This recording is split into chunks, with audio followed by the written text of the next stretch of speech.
wish I could be strong, survive all on my own, but now I'm running out of hope.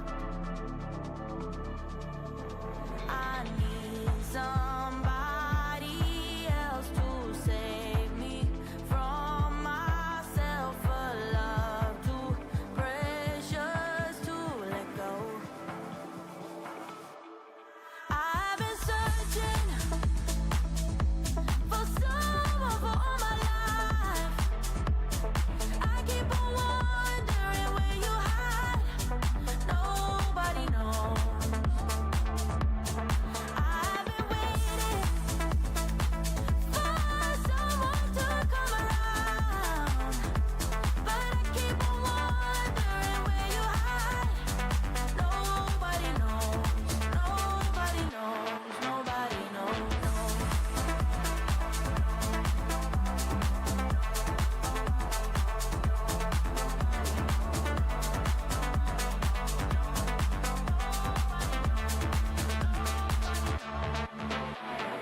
When I was a child, I thought I'll be alright, but futures can be full of lies. Yeah, it's never easy to find what you want, and if you should find it, don't dare to let go. If you hold on tight, promise you'll be alright. I've been searching for someone for all my life. I keep on wondering where you hide. Nobody knows. I've been waiting for someone to come around, but I keep on wondering where you hide. Nobody knows. Nobody knows. Should I give it up and hope for better days ahead, or should I keep on searching for the one I haven't met? Should I keep on waiting for you, baby? Tell me when. Yeah, baby, tell me when. I've been searching for someone for all my life. I keep on wondering where you hide. Nobody knows. I've been waiting for someone to come around, but I keep on wondering where you hide. Nobody knows. Nobody knows. Nobody knows.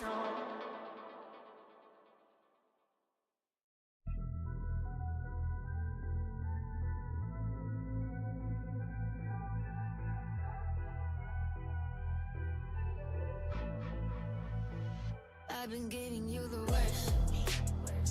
Now you wanna stay tonight. Pretty how you work hard for me, but forgetting how to talk. Nah, I don't like no humble beats. Just go and spice it up. Now it's time to marinate, and right after we're done, I like it when you're looking like that. Don't like it when you shit, chat shit. I like it when you're looking like that. Or shy to fun, don't mind my reaction. I like it when you look like that. Don't wanna watch a bugger with a white mouth. Nah, just like it when you're looking like that. No sweets, no rush, you can't fuck my attraction. Don't think twice, I'm here for a moment. No, I like him better. I got a church place, help me end up, make it last forever. I've been giving you the worst of me. Now you wanna stay the night.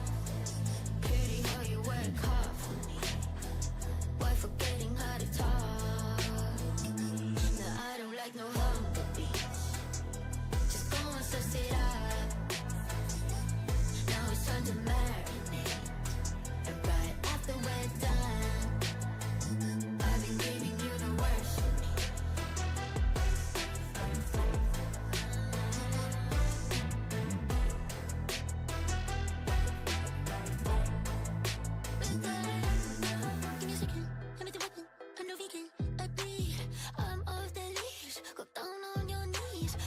PhD. I'm all that you need. Just give me.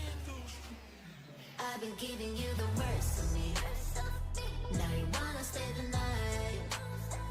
Pretty how you work hard for me, but forgetting all the time. No, I don't like no harmonies. Just go and suss it up. Now it's time to marinate. And right after we're done,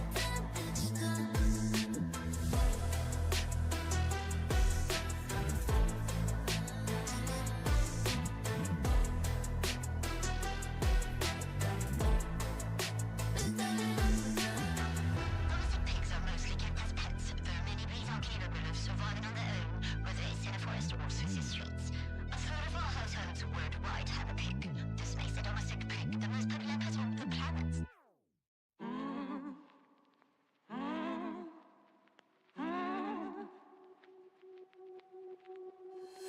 When you feel like it's over and nothing else matters, I know you feel so divided.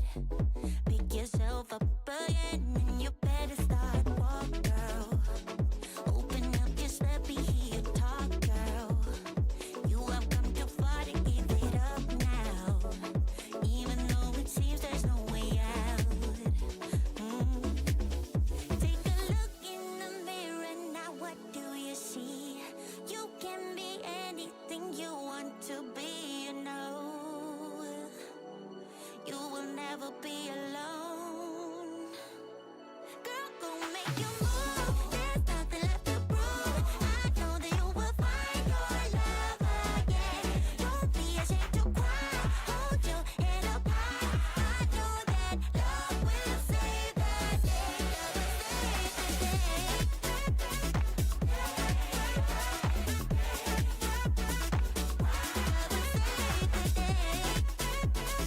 Love will save the When you feel like you're stranded at the edge of the world, I know you've been taken for granted. Give some love to yourself and you better start walk, girl. Open up your step and be your talk, girl. You have come too far to give it up now, even though it seems there's no way out. Take a look in the mirror now, what do you see? You can be anything you want to be, you know. You will never be alone. Girl, go make your move. There's nothing left to prove. I know that you will find your love again. Don't be ashamed to cry. Hold your head up high. I know that love will save the day. So go make your move. There's nothing left to prove. Find your love again. Don't be ashamed to cry. Hold your head up high. 'Cause love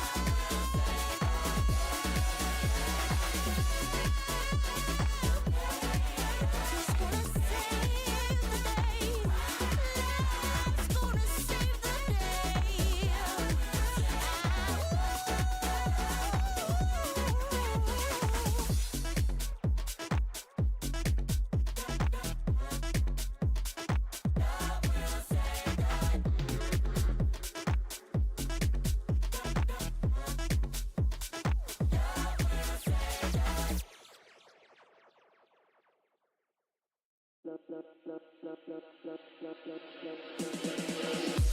You love me.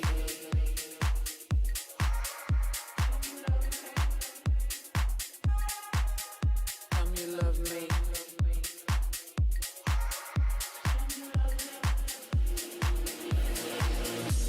You love me.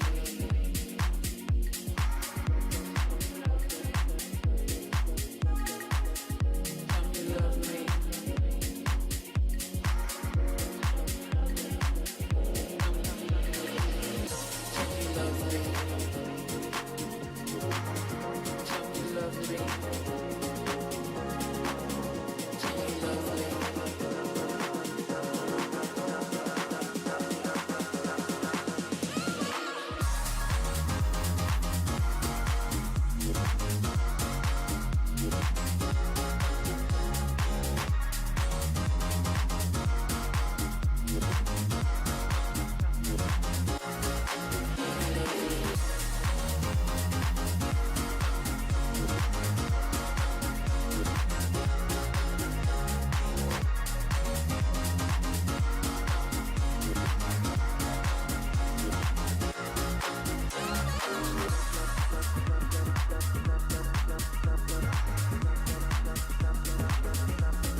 Welcome everybody to the Ascension EMEA Play-ins Grand Finals. After 3 long days of grafting and competing against EMEA's finest, we have our 2 teams for today's Grand Finals.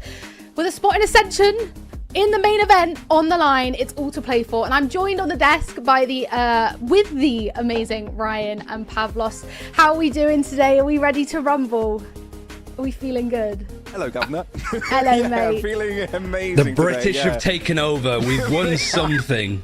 I don't know why my instant kind of go-to is Cockney on this desk. I just feel like it kind of just feels right. But yeah, no, it's a choice. But Pavlos, are you looking forward to today? What are you kind of thinking and feeling right now?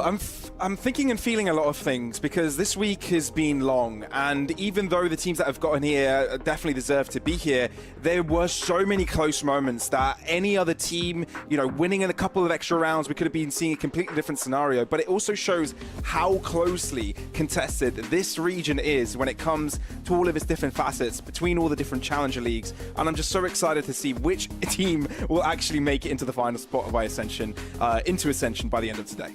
Yeah, it's also like the second place team, sorry Meg, where it's like these aren't even the best teams from their region, right? They all came second. So the fact that we see such talent, both like young players coming through, but also players that have played at champs, for example, or played at masters, come back and still be good a few years later. Like, it's a perfect mix of new and old. Well, let's take a look at the past 3 days and what we've already been through, what we've seen, and how we've kind of gotten to this spot, this point today. So, of course, we had 2 games yesterday where they kind of battled for that spot in the grand finals, and they were such close and tense games, both going to all 3 maps. Ryan and Pavlos, you were both there. So, Ryan, I'm going to hand it over to you first. How did you find these games? Yeah, KPI Valiant, it was a very quick first couple of maps, really. Like, it was a 13-2 win for KPI on that first map of Icebox, and so you're thinking, oh, this could be done within like less than 2 hours. But we see the bounce back instantly from Valiant, and that third map, 13-11, really just requiring Sayonara, who we're going to speak about a lot today, having to go crazy, like 35 plus kills in that map alone in normal time, 24 rounds. So yeah, plenty to talk about with him. That first series especially was an absolute banger with 2 great teams, but unfortunately KPI was the one that got in over Valiant. Yeah, and backing up from that, the second match with Galacticos versus CGN, that was also a nail-biter of a series. I think both of the series of the day showed the importance of having your own map picks and winning them, right? And being able to show the confidence that you can from those map picks. So yeah, in a best of 5 series, though, I think things get more complicated because you've got more of the pool available, and your weaknesses in whichever map they are, they will appear, and you can't do much about it. And I know, Pavlos, you definitely wanted to kind of talk through the match history, firstly from KPI throughout the play-in so far. So I'm going to hand this all over to you. Okay. Yeah, well, the interesting part to me is between the 2 teams, shared, KPI and CGN have played across the entire field. KPI playing against Valiant, Sweet and Sour, as well as R8. While CGN, on the other hand, got to play the exact other side of the field, Galacticos, Nova, Esports, PPP. And altogether, that means that this has been the perfect case scenario where every single one of these teams can say they played against a finalist, and the finalists can say they played against the entire field and they've deserved to be here. And therefore, we will truly have the best and most deserving team entering Ascension. Yeah, and I think as well, there's so much to kind of go through, Pavlos, with not just the play-ins and the things that we've witnessed. You know, there's been a whole sort of 6 months before that. And I know that you also wanted to kind of talk a little bit about how they've progressed through the Challengers League beforehand too. Yeah, I mean, look, you always want to go and look into the history, what these teams have done into the Challenger Leagues, and let's be fair, they've done so well. Both KPI and CGN won individually their splits, their first splits to be exact. Now, the second season didn't go so well, and therefore they are into play-ins. One of the teams, KPI, got into that third slot, a very competitive lower bracket final against the team that ended up winning it all, Barcelona, might I add. And CGN as well had a very labored fight with Maus with a 3-1 loss into the grand finals of Split 2. So it's safe to say that at some stage throughout the year, they were the best of their region, but they weren't quite at the end. So now this play-in stage could be also a reason for them to bounce back. It's so incredibly deserving that they're here. You know, they've got the kind of the knowledge and the wins to back them up and sort of prove why they deserve this spot and the potential chance into the Ascension main event. I wanted to talk a little bit as well about their roster and sort of the countries that they've came from. And Ryan, I think I'll hand this one over to you if that's okay.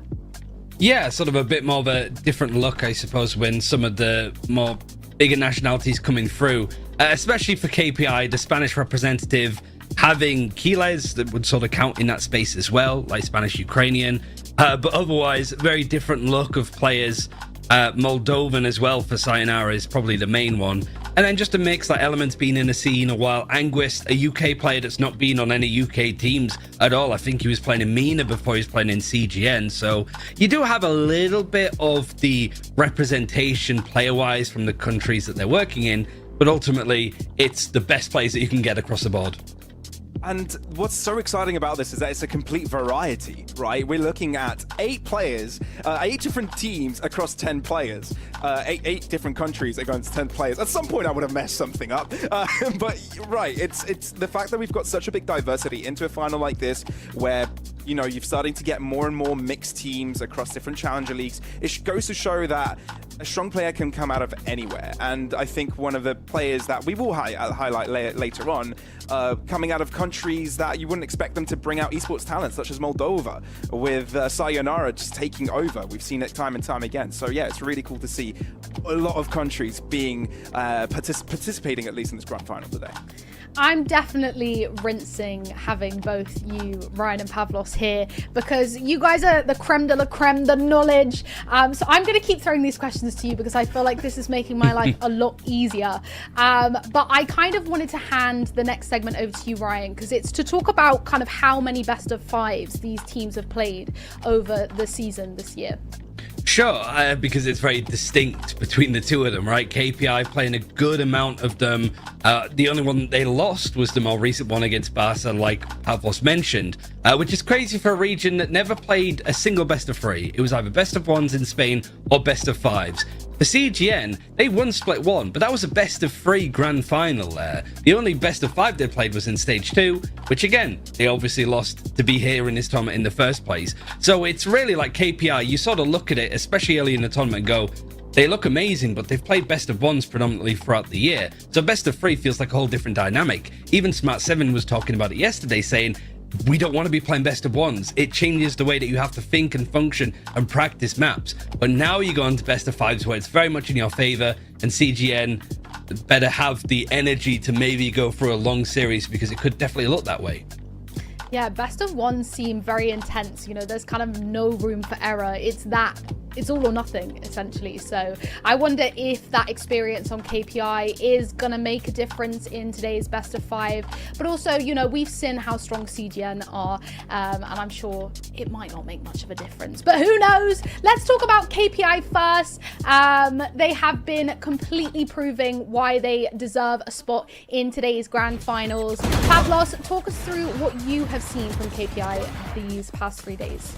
I've seen some very solid players, individuals, stacking up very much favorably against any other team so far when it comes to individuals in other rosters, right? When it comes to 1v1s, 2v2s. But I also see a team that is very well fundamentally built, right? They've also you'll rarely see fights being taken alone. You usually have, you know, bunches of 2s, 3s always exchanging well for them. But, you know, having a clutch factor also adds to the deal. So KPI is, you know, the perfect sort of team, if you want to put it all together, because they've got everything. They've got strong strategies, they've got strong coordination, and they've got players that can pop off at any given moment. That's star power, right? So for KPI, I'm really excited to see them getting into the final. building off the old core as well from that old Navi team with Smart 7 and Zeddy, and then you've sort of got some players like Keylise that are obviously very well experienced, champions winner with Ascent back in 2021, but you do have that young talent as well of Sayonara, who came in to replace Purpo, who went to play in Tier 1 mid-season, so it was a hefty loss for them. They lost their best player, but they also got the next best thing, which every org in EMEA across the world needs to be keeping an eye on this guy. It's 2 years before he can play in Tier 1 because he's only 16, but yeah, it's that perfect mix of experience, structure, and timing, but we have seen him get a little bit flustered in some of those series, especially yesterday, so they have to keep on top of it, which, you know, with that best of 5 experience, you kind of expect them to. I love that you mentioned that Sayonara filled Purpo's shoes, but it doesn't feel like he's filling anybody's shoes. He's just created his own slot. He's created boots. He's filling their opponents with lead. That's the only thing he's filling. He is unbelievable. I mean, talking about literally yesterday, he dropped 75 kills over 3 maps, and 37 of those were on Lotus, which wasn't even an overtime game, which is just absolutely crackers. So yeah, he is an incredibly strong force for KPI. But does that kind of sometimes make you worry that if Sayonara is not showing up, is KPI still going to perform, or is that not a worry at all because they're all cracked? Yeah. Do you want to? I mean, I could say it pretty succinctly, like, he bailed them out yesterday. Like, that was it. I think even, like, Drunken Pony, the manager of KPI, messaged me and was like, yeah, Jesus, we had to rely on him. It's nice that we can, but that's not you can't put that in a Valor plan. You can't structure around that. You just got to hope he's good on the day, but everybody else has to fill in the roles. It's an interesting question here. Sorry, Meg, but it's because the fact that you have a strong player like that, I think if you go back to yesterday's series, there was a moment, like you said, Orion, they needed bailing out. Like, you could feel that Valiant were creating tempo. They won the second map. They started going into the next map favorably, and you could sense that there was something wrong with KPI. They weren't connecting the same way they were doing on the first map, and they needed someone to get them out of that slump. And Sayonara is exactly that thing. He started fragging, he started pulling the weight, his own weight, and much, much more, and it sort of gave a burst of energy for his team. So a very important aspect for this team for sure. Well, luckily Sayonara has been pretty consistent throughout play-in so far. But let's talk about the team on the other side of things, and that's CGN. Pavlos, you start this one. Go for it. Sure.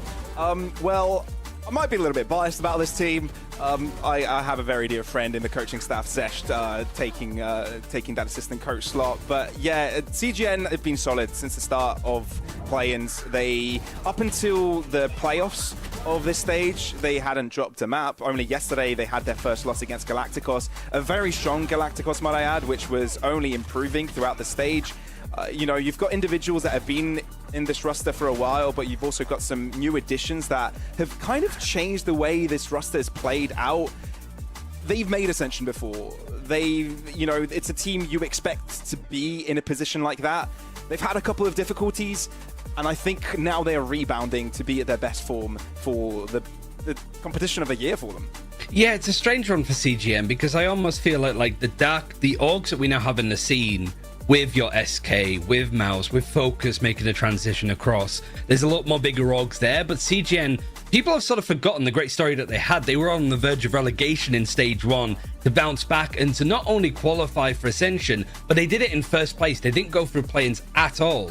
They were the DAC representative. So it's almost like this org really didn't have much to show for its at least time in Valorant up until last year. And now it almost feels like they're expected to be there. It's a lot harder when you've got some of the biggest orgs across the world now in Germany taking part in the Valorant scene, and yet CGN is still beating the likes of SK and Mouse to the punch. Sorry, not Mouse, but other teams as well. I wanted to kind of talk a little bit about a certain somebody on CGN, and that is Benny and his amazing Phoenix plays. And I know that there's a couple of players on both teams that you wanted to go through, Ryan, and talk about their agent pools. So yeah, you start with that. Yeah. We do a lot of head-to-head, you know, Duelist versus Duelist, Sentinel versus Sentinel, even just like the player that plays all of the agents versus the player that plays all of the agents. Here I want to talk about just the uniqueness of both these teams and how it relates to Benny, like you mentioned, but also Bisq for KPI. Because we could keep talking about Sayonara and how much of an impact he is. You got to look at Bisq as well when it comes to playing the Duelist, in some cases swapping over to the Silver to let Sayonara do that job. The Chamber had a lot of impact over on Lotus yesterday for Bisq, but the concerning thing is, out of all of the first kill, first deaths, the first engagements that KPI take, Bisc is in a third of them. And that's a live by the sword, die by the sword attitude. It's better on the first kills, but it's still like a lot of these rounds we see Bisc pushing alone, dying alone, not having the same sort of like crazy moments as Sayonara. He still has his areas, but there's also a lot of cases where he sort of pushes through. Comparing him to Benny, who doesn't play as many agents, but it's the fact that he plays Phoenix on the majority of them. This is the IGL that's building the team. Previously, it was around a lot of Sage, if I remember correctly, with Benny, right? Like, especially like the Spike Nations tournament we casted Pavlos. Benny was playing a lot of the Sage there. Now he's moved over to the fresh new agent Phoenix, apparently, and he's making it work. It's almost like what Gentlemates did last year, but it's such a unique way of playing that you have to specifically anti-strat them and look into what they're doing, which KPI are just not going to have time to do because they have their own problems to fix, and they only just played yesterday. Yeah, something Sesh said in the interview yesterday that intrigued me was that a couple of years ago, looking back at this roster, looking back at their comps, he'd say, it's ridiculous. It's all wrong. What are they doing? They're trolling. But being on the inside, you get to see a different, a different light at things. You get to see a different view, a different perspective, and you kind of get where the ideas start to blend. And you also see it in results from CGN. It works. It catches teams off guard. It's unorthodox. It's something you're not used to preparing, something you're not used to scrimming against. And that's what's cool about it. And I love the fact that it's Benny bringing these agents in as well. He basically is CGN. He's played in this roster, in this organization, since Valorant was a thing. He is CGN. Let's talk a little bit about CGN and KPI's map pools as well, because both have only dropped one map across the course of Ascension play-in so far. KPI's was Ascent, CGN was Bind, so they're pretty kind of well versed across the field with most maps. Pavlos starts off with this one.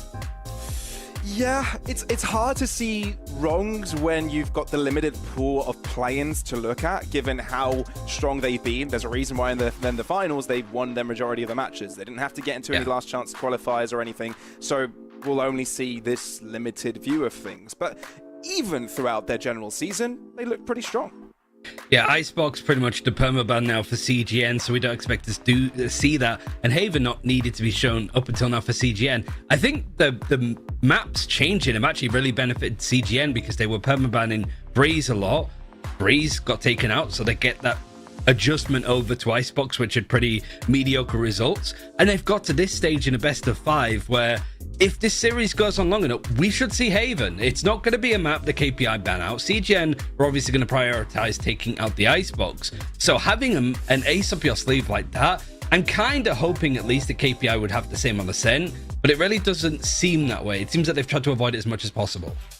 Well, we'll find out as we head into map pools. I'm sure there's not much of a shocker here with KPI taking Abyss out of the option pool here, as we have already seen CGN play it, but KPI actually haven't played it yet. And of course, that Icebox ban that you were just talking about, Ryan. Yeah, for KPI, options are sort of slim because I think they would have wanted to have gone Icebox themselves. Like, they've been winning nicely on this event, but it's still a fair few different types of maps that they can go for. Lotus was the other map that they picked out of the 3 series that they played so far. There was 2 of Icebox, 1 of Lotus, so maybe that would be the first shot for them. CGN, you got Ascent open. They also like to play Lotus as well from this stage. I think Lotus is probably maybe the map that you want to finish on because both teams like to play it. They're not letting you look It's at gone. the map veto here, Ryan. It's like, They're we're playing letting Icebox, yeah. They said that's enough. They'll make you assume. But yeah, Abyss Icebox first ban. They have messaged us as well, so we get to see it in quicker time, I guess, barely. It's Lotus, the first map here. Now, yeah, Lotus has been some of the first picks that CGN have been bringing out, and they've won it every single time. It has been their first pick for the past, I'd say, 2 months as well. So strong pick by KPI. Ascent being picked up by CGN. That's a statement pick. Yeah, 8-1 so far since stage 2 started for CGN, and obviously we saw KPI losing it yesterday. KPI really testing them out here when it comes to Haven being this choice. Both Haven and Sunset. We haven't seen CGN play Haven. We haven't seen KPI play Sunset. Bind is like a map decent for both sides realistically. Yeah. These first 2 maps are sort of like, okay, you're leaning in the direction that you want, but once we get to map 3 and 4, it feels like it's uncharted waters. Anything can happen. Christ knows what CGN are going to run on Haven when it comes to playing a lot of Phoenix. You're going back to the sick days of Sentinels, right? Like the double duelist kind of approach. So we're going to see some really interesting stuff throughout the series. Yeah, I think that the first map will be particularly interesting, and I think it could determine the pace in which the following series can take, because Lotus is the type of map that both of the teams have played so far in Ascension have found success on it, and, you know, it's kind of greedy maybe from KPI to assume that they've got the edge on CGN here. Yeah, I think the small thing that I'd say, I think CGN have the perfect veto here, really. For Lotus, yeah, like I mentioned, we'd seen a little bit of this yesterday. CGN forced to play on this on the 3rd map. Both teams actually playing it on the 3rd map. For CGN, a win. KPI, a narrow win, but you have Sayonara that has to go off again, it feels. There we do see Benny's extending agent pool, as he will obviously be playing the Gecko as well. What are your thoughts? I don't think I've ever asked you, Ryan or Pavlos. What are your thoughts on Chamber? Do you like it? No? Yes? Are you going to take that? I think it's tricky. For the way that CGN plays, this is something that Strong was talking about as well. Like, they're a very full contact team. They'll try and walk upon you as numbers, catch you by surprise. They're not going to be obvious. They're going to try and hit your site. What's the best way to deal with that? An off. Just an up holding like C main, A main, just to stop any lurks from pushing up. Yeah, it could do a lot here, but Bisq is the defining factor for KPI for me. Well, let's get into Lotus and find out. I'm going to leave you in the hands of our lovely casters for today's grand final. It is Hazard JC and Cairo. Thank you, Megan the Desk. What a grand final that we've been blessed with here. KPI from Spain and CGN from DAC, both previous split winners with one final opportunity in the play-in stage to make that main event. I mean, DAC and Spain have gone up against one another once before. It was in VRL Finals 2022, which Spain was actually the ones who won out in the quarterfinals of the playoff bracket. This is going to be a little bit of a repeat, because there's similarities in the roster that KPI had and the way that, or where they're from, right? The regionality of it in that CIS region. CGN, the DAC team, they've got nothing to compare, but this is a team that has gone further than any other DAC team has before. Can they go one step further and qualify to Ascension? It's a completely different ball game. The landscape changing so much since VRLs were introduced.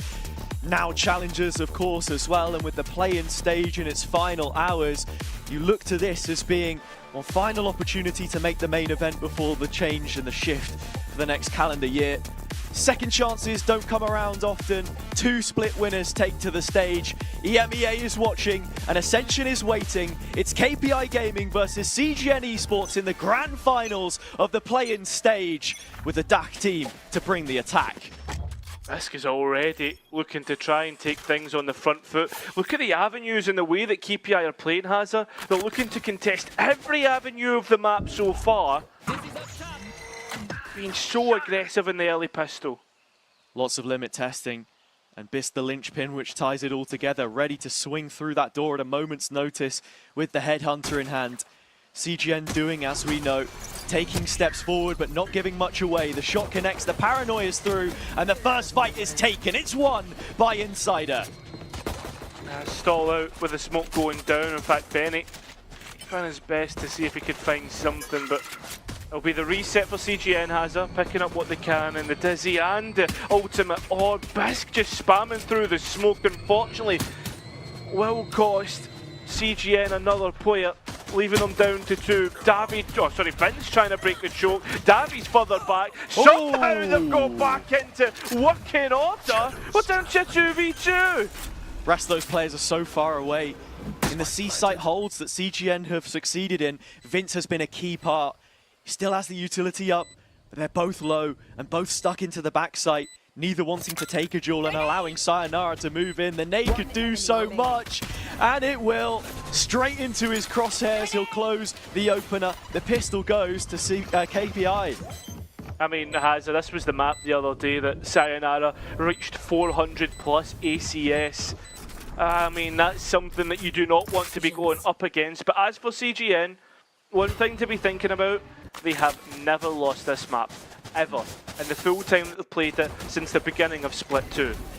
You've got to be looking at Lotus as such a decider, and it's crazy that it comes inside the first map here as well.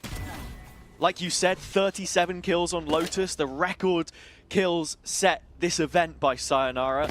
And as Ryan was saying, it sort of bailed them out. Both of the previous times they played it were close, won by 2 and 3 rounds respectively against both R8 and Valiant. Already something I notice, even from the pistol though, is Insider holding down that C site. He's been one of the players under the microscope for them so far, and first blood success, being that anchor, huge. Yeah, that's another important player who's popped up in the kill feed. Was Anguist. Vince another being touted as underrated, and you can buy into that very easily, considering how well he's played in the play-ins tournament. This is an open A site, Kyra. Yeah. They're going to be able to move the spike all the way over here. Something we were thinking about was the way that CGN play, a slow start could really make it difficult for them. But when you get into a 3v3 in post like this, you have to fancy your chances, especially with the players that are still alive.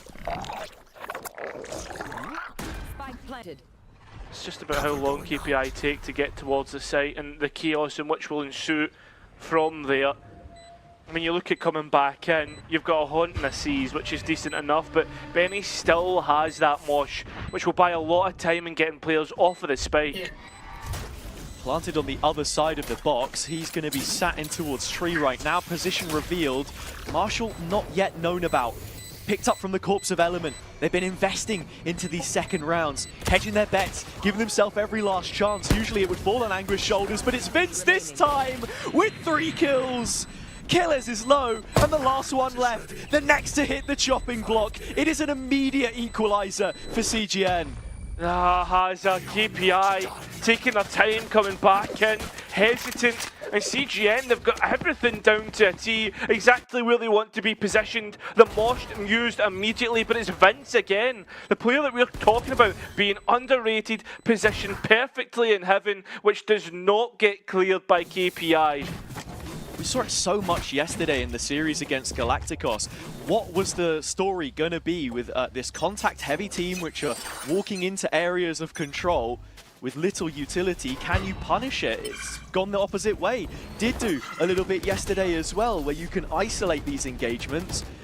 That's where you want to see Bisq thrive, especially with this chamber pick. No damage dealt onto the opponents already, but he's taken half his health in the process. The thing about putting smokes down on chokes like that on A main has is, because CGN are so contact heavy, you create a big question mark as to what's actually behind it. Suffocating KPI's information, and that's a big information point there. So many players here, they've gambled on the rotate, and Vince has done so well. Oh my god, what a start from him! Vince, the vibes guy, self-proclaimed, and speaking to assistant coach Zesht as well, as many know, involved with the CGN setup now. He said this guy's always such a big boost. Struggled in the second map yesterday, but I think everyone did.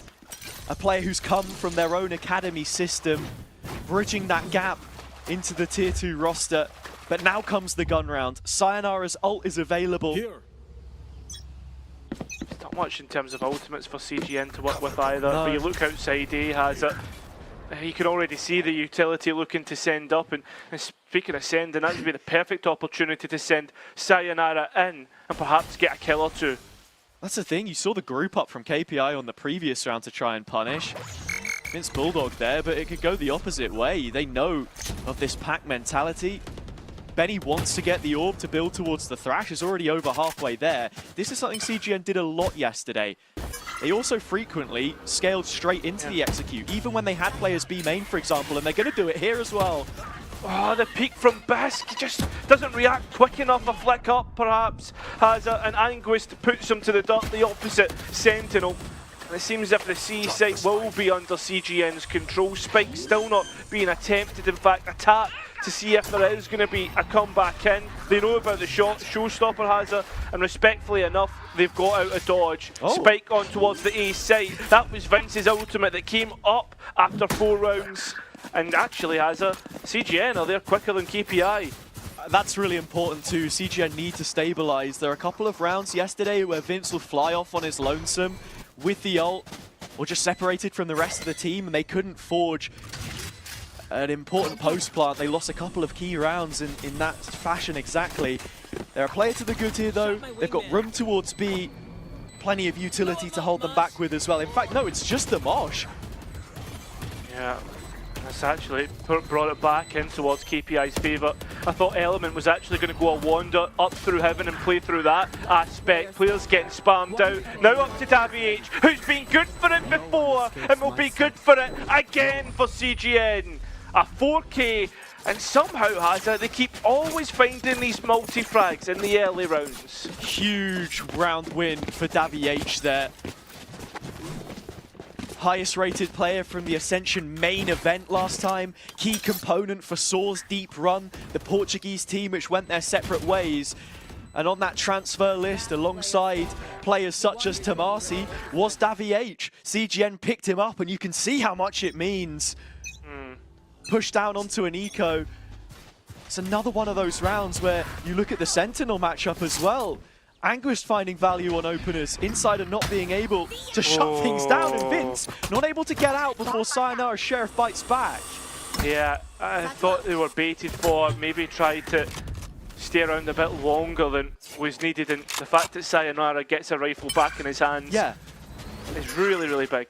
Huge moment coming up here again. As I said, Anguist let off the leash will make you openers. Insider has been struggling to contain that kind of pressure. It's another duel which he wins. I mean, has an attacking side for CGN on Lotus has been so good. Whether they hold sites, which they tend to do, and they're doing that here. He just has so much freedom, the young gunner. Element will run with this one now. Roll with the punches. 3 kills picked up by the veteran duelist. Middling performances at times, but on the whole, his KD always sky high. We spoke so much about how he's not the one taking those first fights, and you see that in this round. You've got Benny building towards the Thrash. Sometimes he's just the human shield which goes in first. It was Anguist on this occasion, and Element's follow-up always finds the mark. CGN, they'll be used to finals, right? Fair enough. KPI have played, what, 4 best of 5s, but has a CGN have been here time and time again. Won double split last time. Only won the first one this time, but did make the grand final in split 2. But look at the setup here. Sayonara's in the corner and not found. Peeking back in, Sayonara! 2 kills. Hunter's Fury tries to deter. He'll eventually go down, but not without the advantage. 4 on 3 numbers for KPI, something that they failed to enjoy for the last few. Risk is still sticking around. You can see the operator. He's been so good at getting kills from it. And Anguist elsewhere is so good at alleviating pressure. CGN trying to get out killers, chases them down and guns them down. Spike's still in Vince's pocket though, and he's the next one that needs to escape. As we've seen the Nightfall being invested, this is very heavy from KPI to try and get the round back in their favour. Vince will get caught, but the plant is open and Anguist has already moved on up. Retake coming in, Molly won't land, but the follow-up's there. Anguist, another big moment for him to win. Most clutches on CGN's side so far. Can he add another to his tally? I mean, he has the nano swarm to try and chip players up. Had the alarm bot for notification, or at least to try and make players vulnerable. But KPI will double the rounds in which they had, sending forward to make sure they get bisques up, which is, by this point, almost integral to the setup in which KPI play. It's that system that we've got to talk about as well. So many peaks taken and punished by CGN during the mid-round. It ends up left in the hands of Anguist, the capable but young hands. Like I said, he would have been on for his 6th clutch so far this tournament. And how pivotal that has been at times, you can't bat an eyelid at. Again, the big takeaway from the round though is KPI getting caught in transition once they net themselves these early advantages. Quite a few ults to play around with here, and you can already look on both ends of the map for the pressure they're trying to create. Element punishes it. And well, on top of that, brings the showstopper online. You can see Zeddy trying to get away, but the response is good from KPI, Hazard. They're actually beginning to start to push the weaker side of CGN's map-wide pressure. They're not getting anything from it. They've actually burned an ult as well. Should be reacting to this and in on the C site already. The 2-3 players on the other end, you knew at least about the Raze and the Fade combination. There was a slight fear of Viper utility, I feel, but they've got over the hump now. 5v4, Davy-H repossessing the operator to try and shut down these lanes, of which you can see KPI trying to combine through both Long and the door. Oh, Vince was tagged up. It's a double lit off. up. Yeah, they're ready to go, Hazard. They know KPI maybe thinking about a save. You can see Killez moving up through plat. I mean, Zeddy's still sticking around to see what it can get, but with the numbers dwindling, KPI will call it quits. Not wanting to stick around any further. I mean, almost flawless round in terms of the kills. It's flawless in terms of players staying alive. And little to no ultimates used as well, which is massive. Only elements. Flashes of brilliance from KPI, which they've shown throughout the entire year, but Split 2 is where those worries really emerged. Losses versus promoted teams, bumps in the road, no guarantee of playoffs. That's where they finally lost. For CGN, it's consistency, which is so important to me coming into this final. Like you said, they've only lost one final in the last 2 years. That was versus Mouse. There are no historic moments where you can say that they're bottlers in the big moments. For KPI, the track record goes back so far. You look at this core, both between Bisq and Insider, the time that they spent on Team Singularity. For all of the Gambit mech fans that we have around, they will know that they were the third place team behind both them and the Forza roster that Zeddy originally came from. Couldn't quite establish themselves in CIS as much as they wanted. Finally given this platform through Spain and the regional system, the LTR rules to do so. And it could be another huge missed opportunity. I think that's the biggest point that you bring up, Hazza, is that like the KPI core were able to get third, but they were never able to get the top spot. Excluding this year, like players within this roster, apart from Kelly's, have never really reached the top spot. Never really been put in a position where they're representing the region and have hopes and dreams on their shoulders from fans. And maybe sometimes the pressure gets a bit too much, as seen in the Spain finals when it was Barcelona who won. I mean, you look at the players on that roster, they've been there many times. Indeed. Plenty of occasions. This another Bisq miss shot. Element traded. Important that they're able to lock that one in. 4 on 4. Hazard. Pit up on C, it's Insider again. They could use the lockdown here to get rid of the Viper's pit if they really wanted to. Take flight. It'd be a heavy investment. And I think you've got to be expecting this B pivot right now if you are KPI, especially once the lockdown comes in. Spike not yet committed. How do they choose to approach this? Sayonara has the nade to stop the quick entry. I mean, you don't have any of the Gecko utility to get in, and exactly as you said, the nade being used, Paranoia in, utility being traded left and right. Sayonara denied the opportunity to swing, and in fact CGN looking to get really deep on towards the site. Yeah. Benny's position towards C Mound is the biggest amount of control that CGN have right now. You've got Zeddy playing through A late. They're effectively trapped unless he can form some kind of a flank. I mean, Between him and Davy. Yeah, I was going to say KPI, they need to get a move on Insider. Oh, the timing, it's going against them. I mean, Dizzy and Mosh to come back through. Even in the entry, KPI are denied. Zeddy's not got a clean fight either, and they're backing off once again. Thinking about saving those rifles for the next round. Considering you look at Insider and Bisq, they've not got much money, so yeah, you've got to try and save this. It's so well played from CGN too. Benny doesn't overplay his hand towards the pit, waits for the right timing.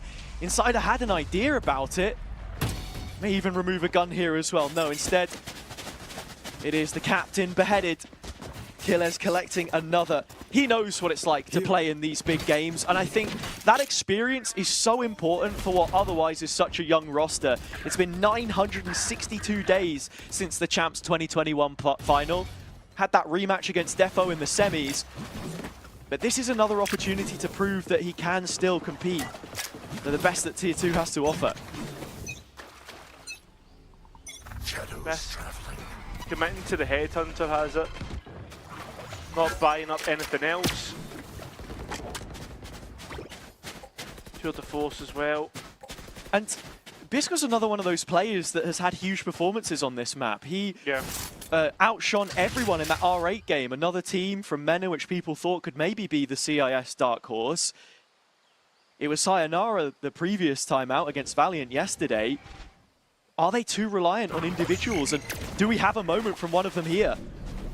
I mean, it'll need to be that. The site execute though. The utility is spot on, has it. They're clearing every avenue. Players not really getting a chance to take the pick, being forced back so much. And again, it's this CGN same C site hold that we see so many times. They're playing on site and KPI moving in slowly. Element gets the first. Big kill from Element. More utility still yet to come out. Benny with the wingman as well. That'll add as another blocker. Vince still on his perch. Finally, wings are clipped and Insider can get KPI into the site. It's Anguis that you meet though, and he will make sure that you meet your maker. The Iron Wall for C holds the site again. A 7th for CGN, one weapon kept. KPI seemingly running out of options. The timeout hasn't done too much. I mean, people are just struggling against CGN's attack on Lotus. It was the same with Galacticos yesterday. I think it was like Strong and Milan were both predicting Galacticos to be able to dominate CGN, but there's a reason why they haven't lost this map yet, has it? They've been so spot on with their C-hold every single time you see it. The utility, the way they play off one another. Like Getting CGN, spread so thin right now. That's the thing. Like, I think people are underestimating how good CGN actually are.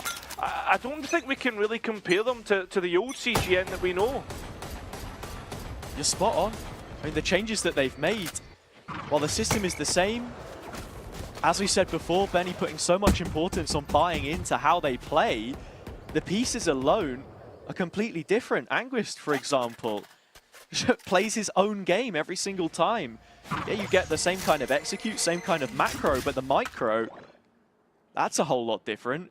In this round, it's information collection, and KPI have much better control towards the extremities this time. They've got a trap play ready for B. It's Bisk's op, which will be tested first, though. And he hasn't landed many shots so far.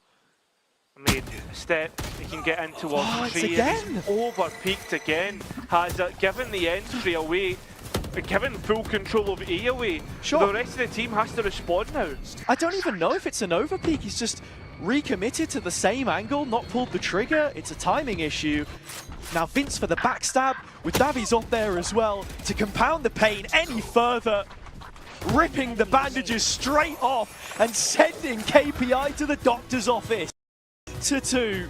CGN, this has been a dominant first half. Again, it's just the attack. Not a lot of teams know how to defeat it. Not a lot of teams have shown us anything, has it. Only one map in which CGN have lost, and that was on Bind, because there isn't much of a mid there, right? That was the big aspect, that contact-heavy playstyle didn't or wasn't able to perform. Anguis Slut wasn't that big. Here has it on Lotus, a 3-site map. Of course CGN are going to do well. Oh yeah! Monster! And Haven is still coming up, and that's unbeaten for KPI, but this is their selection.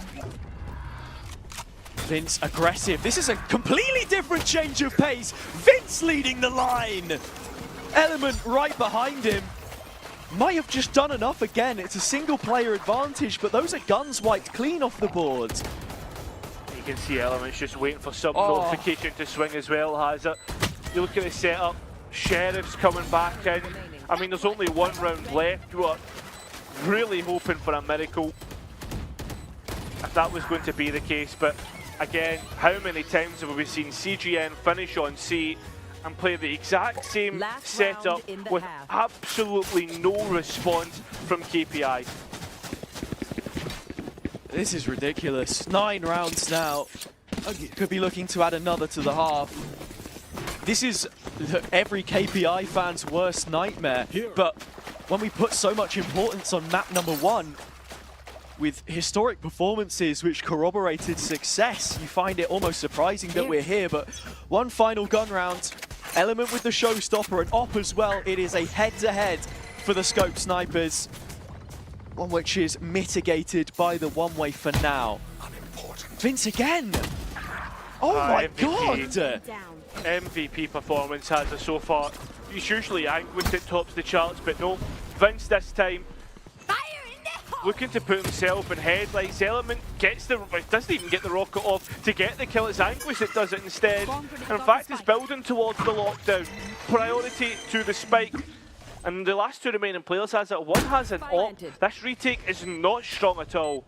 Zeddy with all the utility. Bisk still full magazine of headhunter bullets, but Anguist saves in the trouble. Swiftly dismissed, locked down on the ground with the rest of KPI dead and buried. Double digits for the DAC dream inside the first half of the grand final.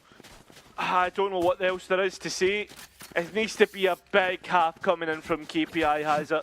I know I spoke about CGN never losing this map, but KPI has it. They've only really lost it once. It's not as if there's a bad performance here whatsoever. In fact, they even won it yesterday against Valiant, but they did get pushed there. And as we said, Sayonara did bail them out of that performance, which they cannot rely on.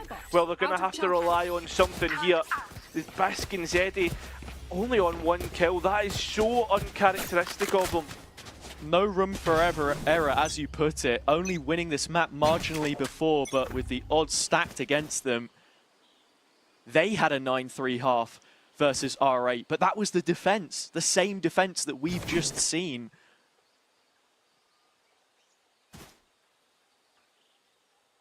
It's hard not to focus on the individuals at times, just because of how KPI approach some of these rounds. You don't want to rely all your hopes on the 16-year-old to bail you out, as good as he is. I mean, Bisk got a chance against Anguist, but it is Anguist has it. Solo holds the A side. This is something that we've seen before, and this timing is absolutely insane. But CGN know their setup. They know where the weaknesses are, and Davy H is sitting, waiting, seeing if someone has taken a chance. Good shot from Insider. We saw Galacticos find effectiveness against CGI yesterday. Well, CGN playing some of the same kind of rounds where you do walk up and take the space away. Does make for a 4-on-3. The control is somewhat limited towards this side of the map. It's the stairs fight, which is on Vince to delay. I mean, 20 kills so far. We'll make it 21, but still the advantage sits in KPI's hands. Tap of the spike and the wall goes up. Nice. Trying to deny. I mean, it's not really working out in their favour at all, as time is beginning to tick away. Wingman on the spike now, that's been destroyed, and the players are just dancing with them, showing, disappearing. Benny's on the spike and working on it, but Insider will do his best to stop that. That's 3 kills on the round for them, and KPI finding 3 on this entire map. Much better from KPI, and look, you have to be considering where their strengths are going to be. It was that strong half from Galacticos yesterday where we saw so many rounds that looked just like this, trying to find gaps in the setup. You take 1 kill there and everything comes crashing down.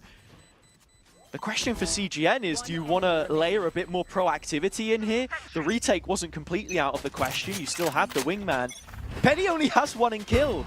He only has 5 deaths though, so like, you know, just not really involved right now. That may become an issue if we see more rounds like that though. True. Good bit of info from Element though, jump spotting Bisk out towards Rubble. That usually is your lurker, so maybe an idea towards the C side of the map. This Bisk continues on with the Outlaw, and well, eventually best Element in this front. Important round to win. Yeah, KPI punishing CGN now. Taking the ruler out, setting them straight. Bodies on the C site. Black and white shirts ready to fight at a moment's notice. Bring them down. Utility will attempt to clear them, but they've yet to be rooted out. There's Vince again. Yeah, but they don't know exactly where he's heading. it'll be easy enough to get the trade out. Generally though, CGN has it. First couple of rounds of defence being aptly dealt with. KPI finding the opportunities and the gaps that they've been looking for. Want to keep as many of these guns as possible. Anguish Sheriff is a chance to snatch something back. Another player in their debut year of competition. We spoke so much of Sayonara being taken from the ranked queue. Treating the officials like it's ranked. Quad kill for him here. An important one, a confidence builder. KPI need plenty more of that to keep themselves in this one. Bonus round now is a big one because, like I said, momentum is so huge, especially on this map where sometimes if you can just get the right reads, it's going to go a long way. We mentioned Killers and the experience that he has already. This is a player who's never faced against Benny before. Even back on Ascent when he went against CGN, it was the original version of that roster before Benny was there. I know, it's crazy to think there was a time when that was the case. This is looking straight towards the A side of the map, but Element and Anguist have been good for holding sites before, has it? Especially against the talent of Turkey and what they can do when they swing you. This is CIS though. KPI have plenty of mechanical ability to send forth. Benny damaged up. All the utils still there. You can even see Vince has fully pulled away from the C site. This is just an assumption. CGN are comfortable playing retake and strong siding one area of the map, which is an element we didn't really get too much from KPI on their defense. Hazard, the mistake about moving away from here if they go elsewhere is they've still not destroyed the alarm bot. That passive information on the other side of that is so huge. True. At the same time though, CGN are taking this in their stride and realizing, okay, well actually maybe we can just invest a few more numbers towards C. Vince's smoke is concerning them a little bit. Left. You hear the reclear from the Prowler. That lures Davy in, demands his attention a little bit further. It's where Anguist, with the alarm bot now gone, starting to look towards stairs when the execute comes through. Sayonara going all the way to tree, and at least trades out with Element. But time is low and Spike needs to go down. That's the priority. It looks to go down without any issue. As they come back in though for CGN Hazard, that'll do so well. Both initiators are still up. Not expended much utility either. Sure, the drone is gone, but the recon's ready to go. Benny has everything that he needs. KPI still taking these fights. Insider isolated. Vince removing him from the equation. The flood back through starts to come. The gates have dropped and they're ready to go. Zeddy gets his opposite number, but Anguist is quick for another trade, which keeps CGN in front. Bisk in the clutch. Needing a big moment here. He's found the most of any player on KPI. And it is going to be enough in the end. Spike didn't get half. Benny can't win it. That's a fifth. And the deficit is halved. 5 away. Yeah, and that's going to be a feel-good factor for Bisk, who so far in this map has not been up to performances that we are used to. A bonus converted is going to be massive for them, and not only that, it gets Bisk's attack side up online, who loves to play that so often. Feels as if CGN had got everything that they needed as well in terms of the the utility, the space taken, just a little bit off the mark in terms of time. If you're setting up for these retakes in all of your gun rounds as well, then it can come down to those small moments and suddenly the gap closes up so quickly. Bisk's op is attempting to make something happen here. Look for the wallbang, it misses. Trying to take the space afforded to them, and right now, Mound, Grass, both of them in availability. See Vince, he knows that there's players on the other end here. Gets a chance at Sayonara, but unfortunately he'll need to say that as he tries to dip out inside that, dissolving what was left. You can see players just teetering on the edge of the smokes, looking for an opportunity. Element grabs it, but at least there's a couple of trades back and forth, still continuing forward. Finally it settles with just Element left standing. Like we said, money's not out of the woods yet either, so one more kill for Element. could bring concessions to the next round. Bisk's op is what you're yet to beat. That would be difficult if he wasn't having an absolute stinker inside against his third. I think Bisk is probably hoping that this map ends sooner rather than later. It's just the op hasn't been working. You hate to say it, but that is the case. It is going to be a bit better on this attack side, though, perhaps, because he can pick and choose those timings a little bit more. Yeah, it was funny. We were having a joke yesterday about Ye 2022 versus Bisk's op because he just wasn't missing yesterday, and now it's like more like Ye 2023 and this map now. Like, you know what I mean? Yeah.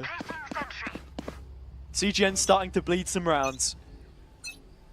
And in terms of the optics, getting a little worse. Pardon the pun, but here's another gun round. Sayonara trying to take fights early. Davi investing the drone almost off the spawn barrier to try and initiate something there, but it's now missing. We know CGN are happy to do this because it's in their retakes where, oh, they're trying to move a little bit faster. Element picked off through the smoke, insided with another big kill. I think this is slowly heading into timeout territory as the CGN are getting caught off guard and giving away picks that just should not be. Element tried to get cheeky. I'm not saying that it's like desperation, but when you start to do things like that, where you're sending yourself into danger, trying to upset something, it does feel that way, right? Yeah, and this is what we know for Element to do on CGN's defender's side, where he's not such an active component of the offense. He's constantly limit testing on defense, and if you're losing him early, peeking into KPI, they're going to punish you. Well, it seems as if they are going to be sending it towards C, destroying all the KJ utility and the passive control that that held, but it's actually a straight pivot towards B. The alarm bot giving that up, and well, CGN, remember, are still a person down here and have to go into a Viper's pit as well. That's the big thing. KPI didn't deposit anyone on either extremity. They are just holding the chokes. CGN maybe choking up a little bit themselves in these last few rounds. This is going to make for 7. No attempt made. Everyone ready to save these guns. A couple of players beyond 1,000 credits. I think you can make an argument to get some kind of a purchase here into the next, but those opportunities are drying up thick and fast, Cairo.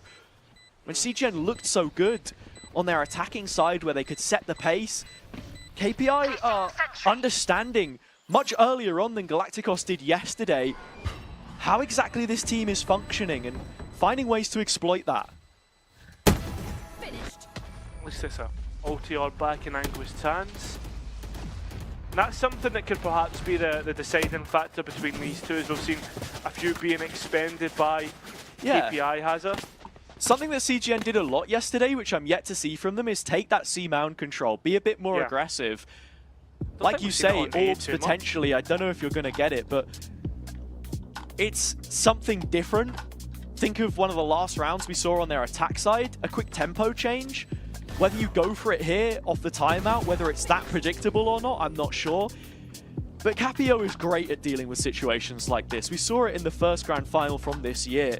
They lost 13-0 on Icebox, but came back and won the following 2 maps. If he can find this kind of a reset, or at least something half as good, with the 3 rounds left that they need, then might just be it.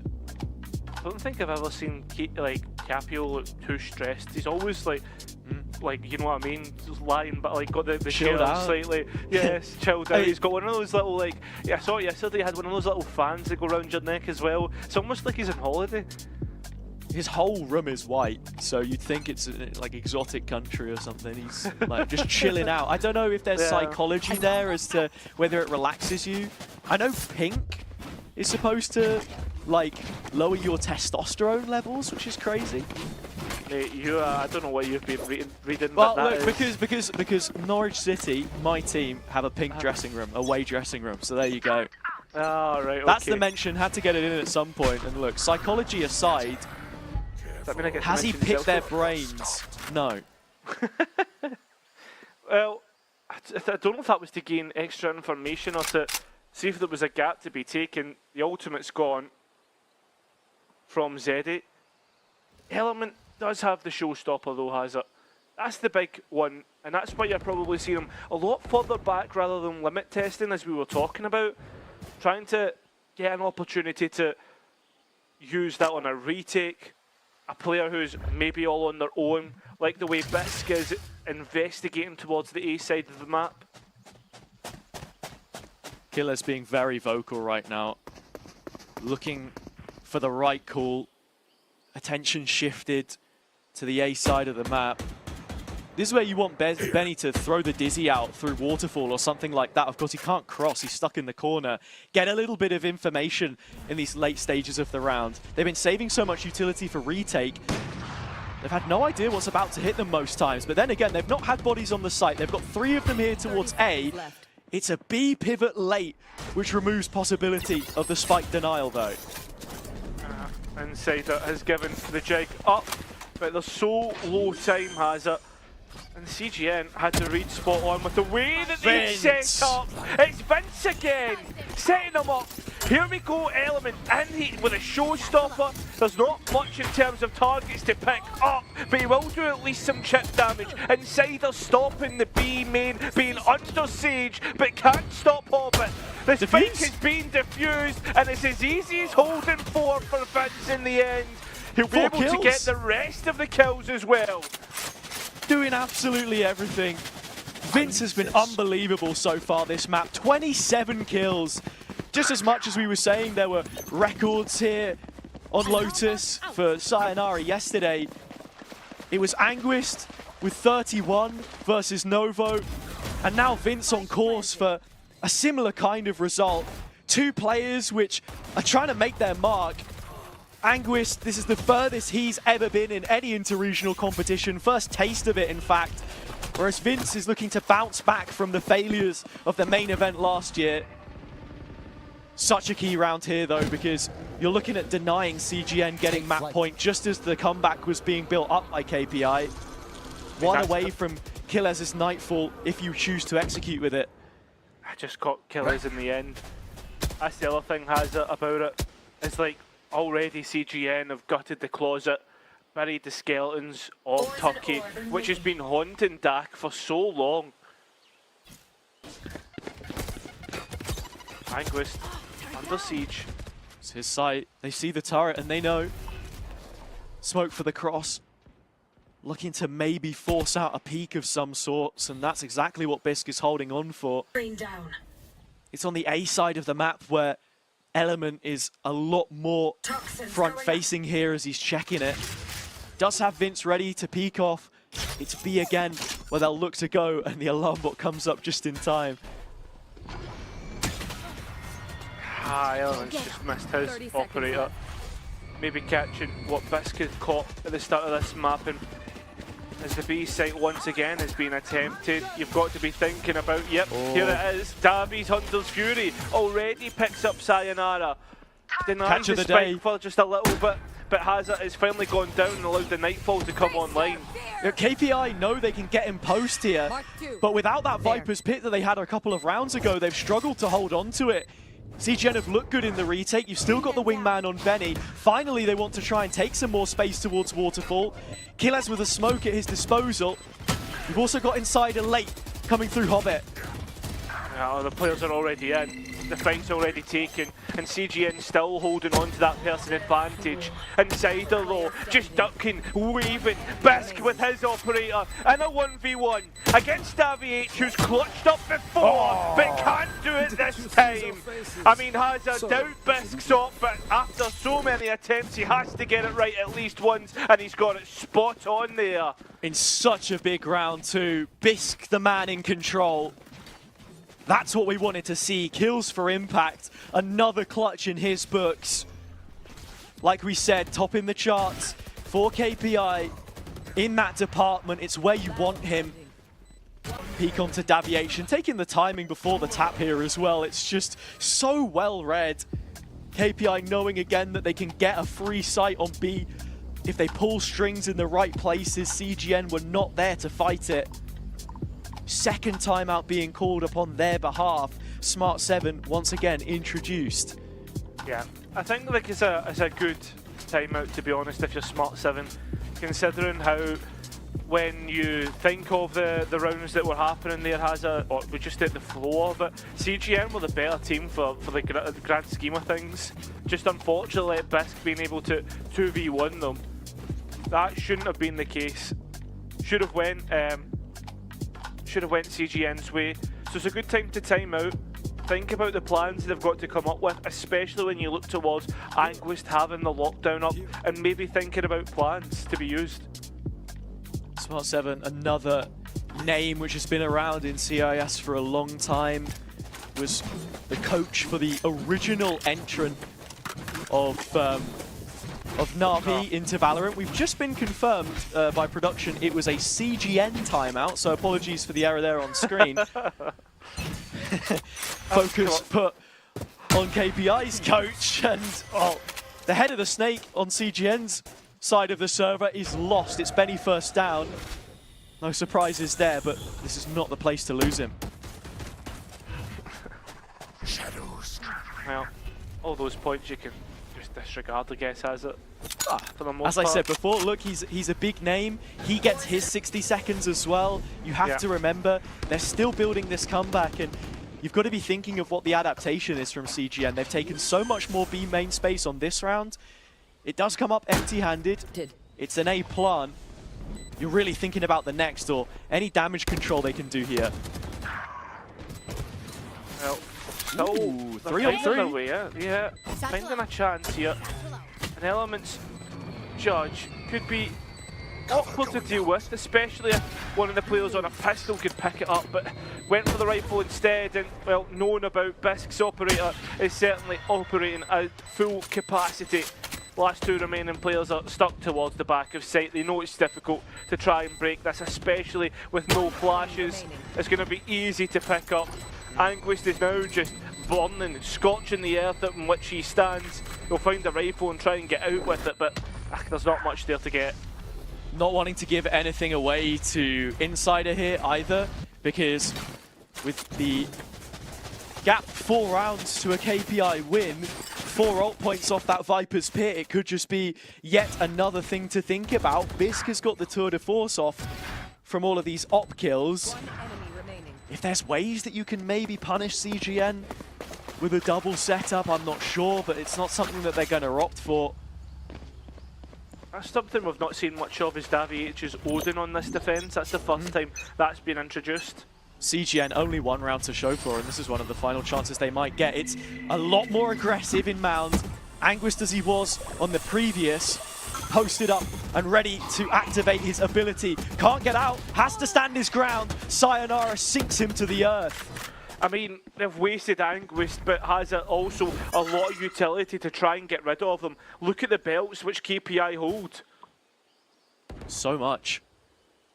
They were really good at draining utility from Valiant here yesterday, so any pieces which you can wipe from the board before you get into that late round, those retakes that we spoke of, would be huge. You've also lost Anguist's turret through B. I'm just hoping that both of these sites can hold. KPI are making inroads on A now, though. Getting ready to take this fight. Whoa. Showstopper never goes, and here's Element! That's massive, Hazard! Zeddy somehow still keeps it competitive, but I mean, already Davich and Element have done the business that they needed to. Zeddy low, Bisq on a rifle rather than an operator, and Benny has a full belt of utility. Again, he has everything. Dizzy's going to come through, scoped in, would be a struggle for Zeddy. Benny's going to make the jump instead, straight to the crosshair. How does he hit it? Vince is still alive and has been on a tear so far. The Thrash is invested around the wrong side. It gives Bisq a chance, but it's snatched straight away. Vince with the kill, which is going to collect 12 for CGN. Just as things were getting close, with all the importance we placed on this first map for how well both teams have played on it so far, CGN might have just put themselves in a position to draw first blood. Yeah, I mean, Davich's Odin, it's the first time we've seen it, and the impact is fantastic. I mean, Bisq is just, he's just been unfortunate. But the other part about this moving into this round, I mean, Sayonara used up the showstopper. Bisq still has that tour de force. At least get something like in terms of to work with, so it's still a full buy. But the main point I want to point out is Anguist's lockdown that has come online. See a lot more passive on the same angle as before. Element has won the first duel. That's going to go a huge way. KPI, the hands are tied. They want to push the B site. Vince is here, and he's unbeatable. Only one this time. The lockdown's already been cooked in. Zeddy's the one with the spike. He's got to push out of Hobbit or find himself detained. From the shadows will be committed towards A. They know where the rest are. And Element is happy to take this fight with Davi by his side. 4 versus 2, CGN in front in what could be the final round of Lotus. Looks like it. Kelly's going searching. Almost an adventure. Seeking his way through B. Zeddy's been found. That was the spike, and now Kelly's well known about trying to get back through. He's stuck with no way in. 40 seconds to work with, has it. It's not a lot of time to get 3 players and a spike down. Killers is healthy, one off the Nightfall. left. 30 seconds for the champ to have his chance. Able to break between the lines under Davi's nose. The first tap, and now they know. Hunter's Fury comes in, he'll dodge it. Not sure if the zip line was heard. Can't quite fully wrap around. Has to be this committal to the A site, but still wants to win that first duel. He will. It's on to Anguist. Second tap, second peek. Still buying time. He has to find the kills, and Benny is heading for the hills. It's done. CGN 13-9 on Lotus. Both were unbeaten coming in, but they are the ones who open the scoring in the grand final. It's not even that though, Hazza. When it comes to the veto, KPI could pick their map first, and they picked Lotus. That's where they chose to start. And on top of that, they are the ones who end up losing it, right? You put almost CGN in a point where they can break your serve. In fact, they've broken your serve, and they get to go onto their own map pick, heading on to map number 2. Huge win for CGN there in our opener. Like you say, it was KPI's pick. It doesn't go their way with Ascent coming up next. A lot of pressure put on them now. We said before, they struggled in these longer series, and it doesn't get off to the best of starts. We'll see what the analysts make of this one after the break.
leaves me.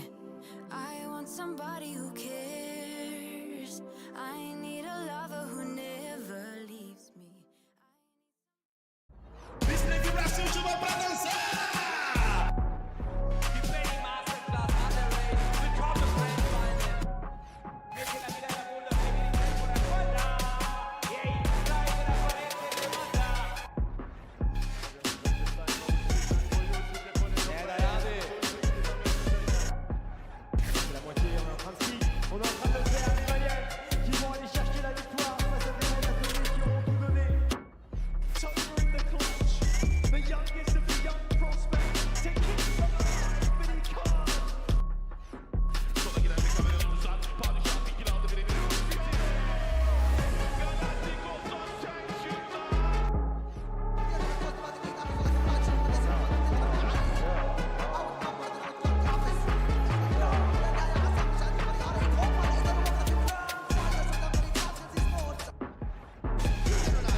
An almost comeback from KPI, but CGN find their feet when it mattered most, taking any momentum built away from KPI and ripping their map pick out of their hands. Pavlos, you mentioned Lotus was a risky pick for KPI. Talk us through what you just saw.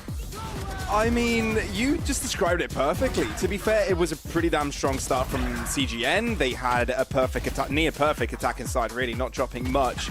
And KPI didn't seem to be online as much, but when they were the ones on the attack, when the tempo switched, when they were in control of the pace of the game and how they wanted to approach it, everything changed. It sort of felt like they could maneuver their opponents everywhere where they wanted to and use that to their advantage to get clean spike plants. And when it came to the post plants, you started to see players like Bisc show up where previously weren't as prevalent. It was just a massive failure from KPI's attacking half, right? Like, they win both the pistols on this map too, and somehow you still go down 10-2 in that first half. It was credit for CGN to sort of thrifty KPI, something that we saw exploited a little bit yesterday from Valiant. They were really good at doing that thing, but it is just those elements of like, what happens when Sayonara's not trying to get a 40 bomb to bail you out in the server?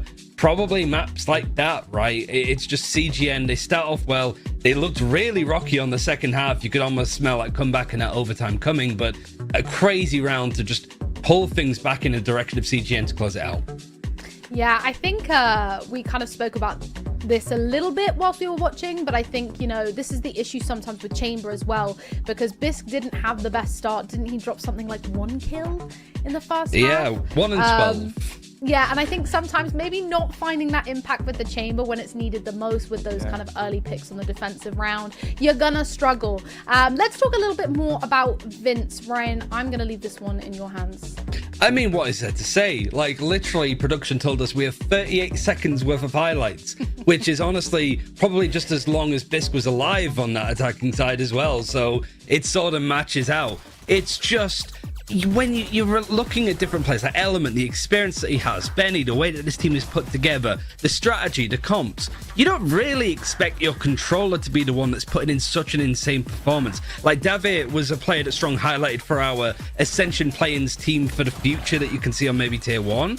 Vince just kind of didn't get ignored, but maybe got overlooked. And it was crazy how confident he was in taking these duels. It's like if you took Sayonara from that Valiant series, put him on Omen, and then put him in the server for CGN, you have what Vince was doing here.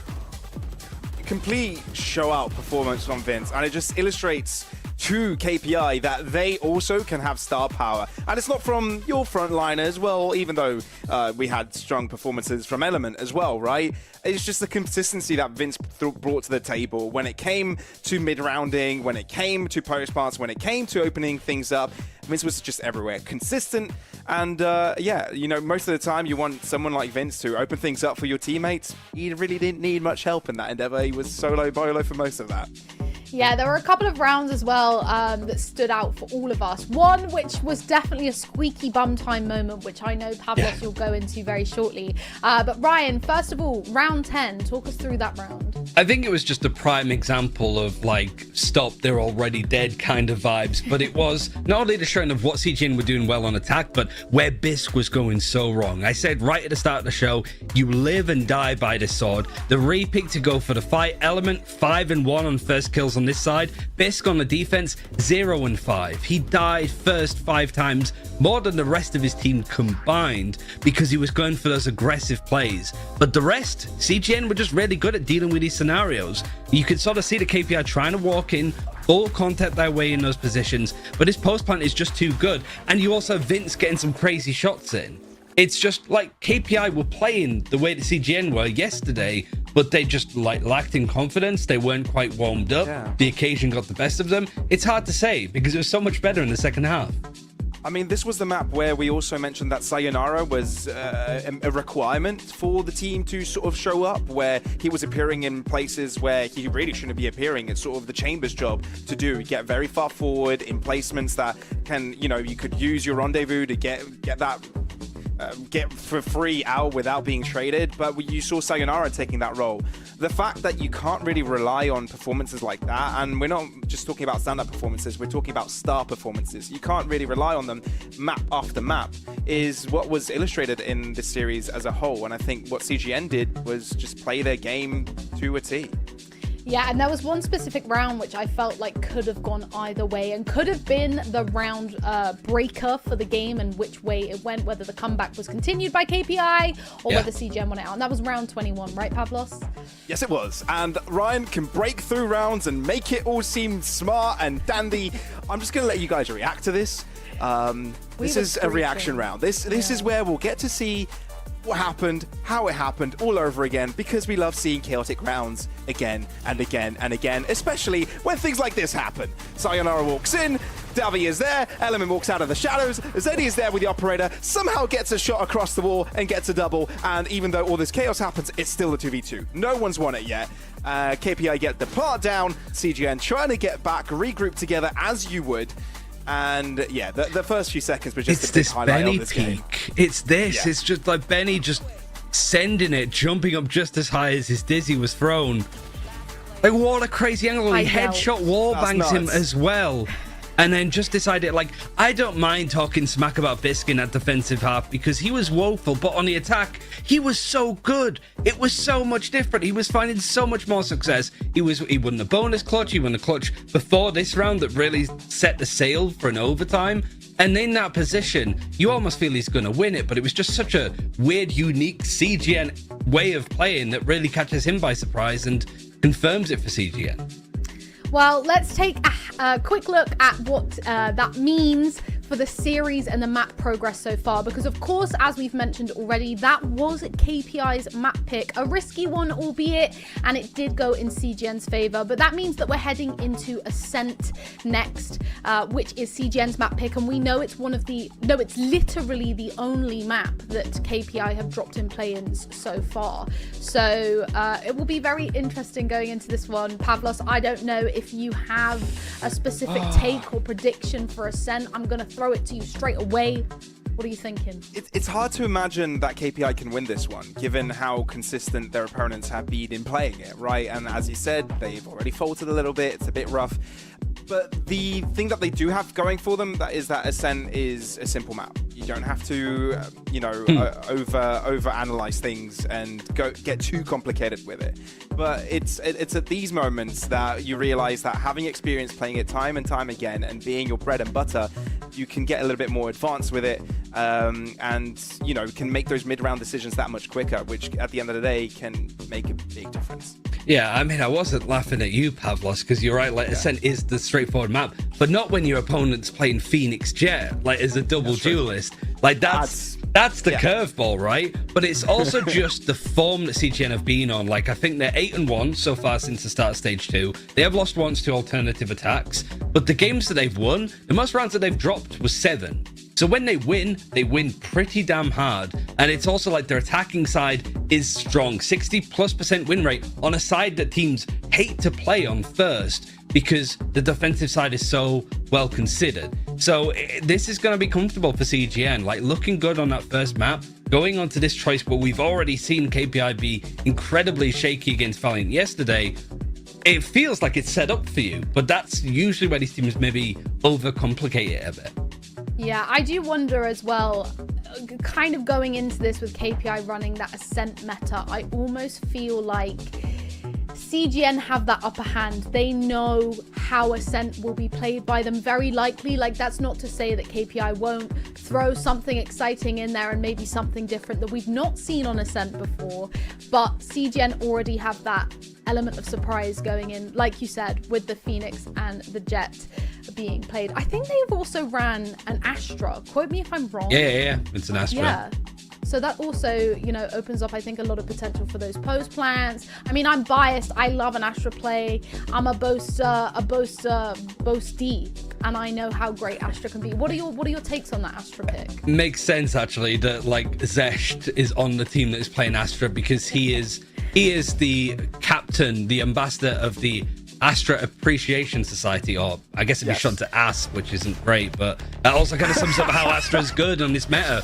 But yeah, it's something that CGN have been playing, so it's the same old KPI. I think the only thing that I was thinking that they might do is swap Sayonara back to that Sober, because it is still so good. Bisk is hopping, got really good and warmed up towards the end of Lotus. But no, they're still dedicating Sayonara to that duelist, and he did try to put that map on his back and didn't work as well as the others. Yeah, and I think that's what KPI are hoping, that this time around Sayonara can be the difference for them. Obviously, like we said, it's not something you can rely on. You need the rest of the individuals to show up. Yes, players like Bisk did come up huge towards the end of the game, towards the second half, but you can't let things go wrong for so long. You've got to be able to perform from the beginning, and now that they've warmed up, there are no more excuses.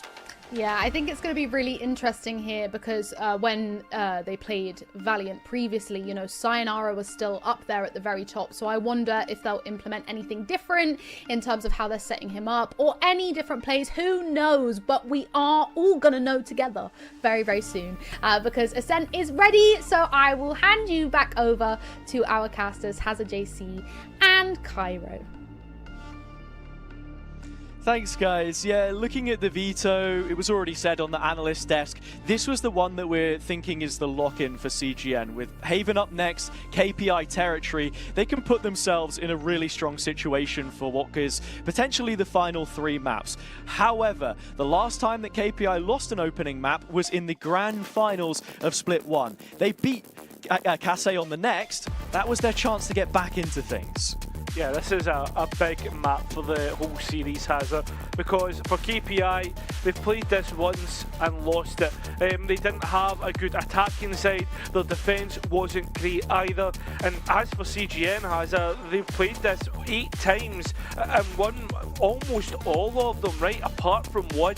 This is how good and how promising this series is for CGN right now. KPI need to really lock in, because if not, I can see this slowly getting away from them.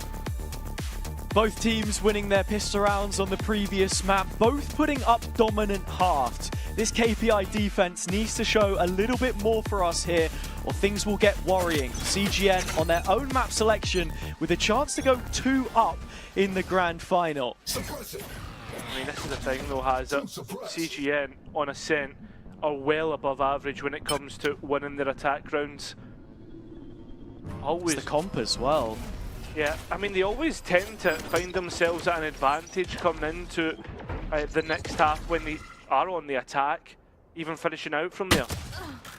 Nice shot element, gets things started, wins the Jet duel, and Sayonara missing again. 5 on 4.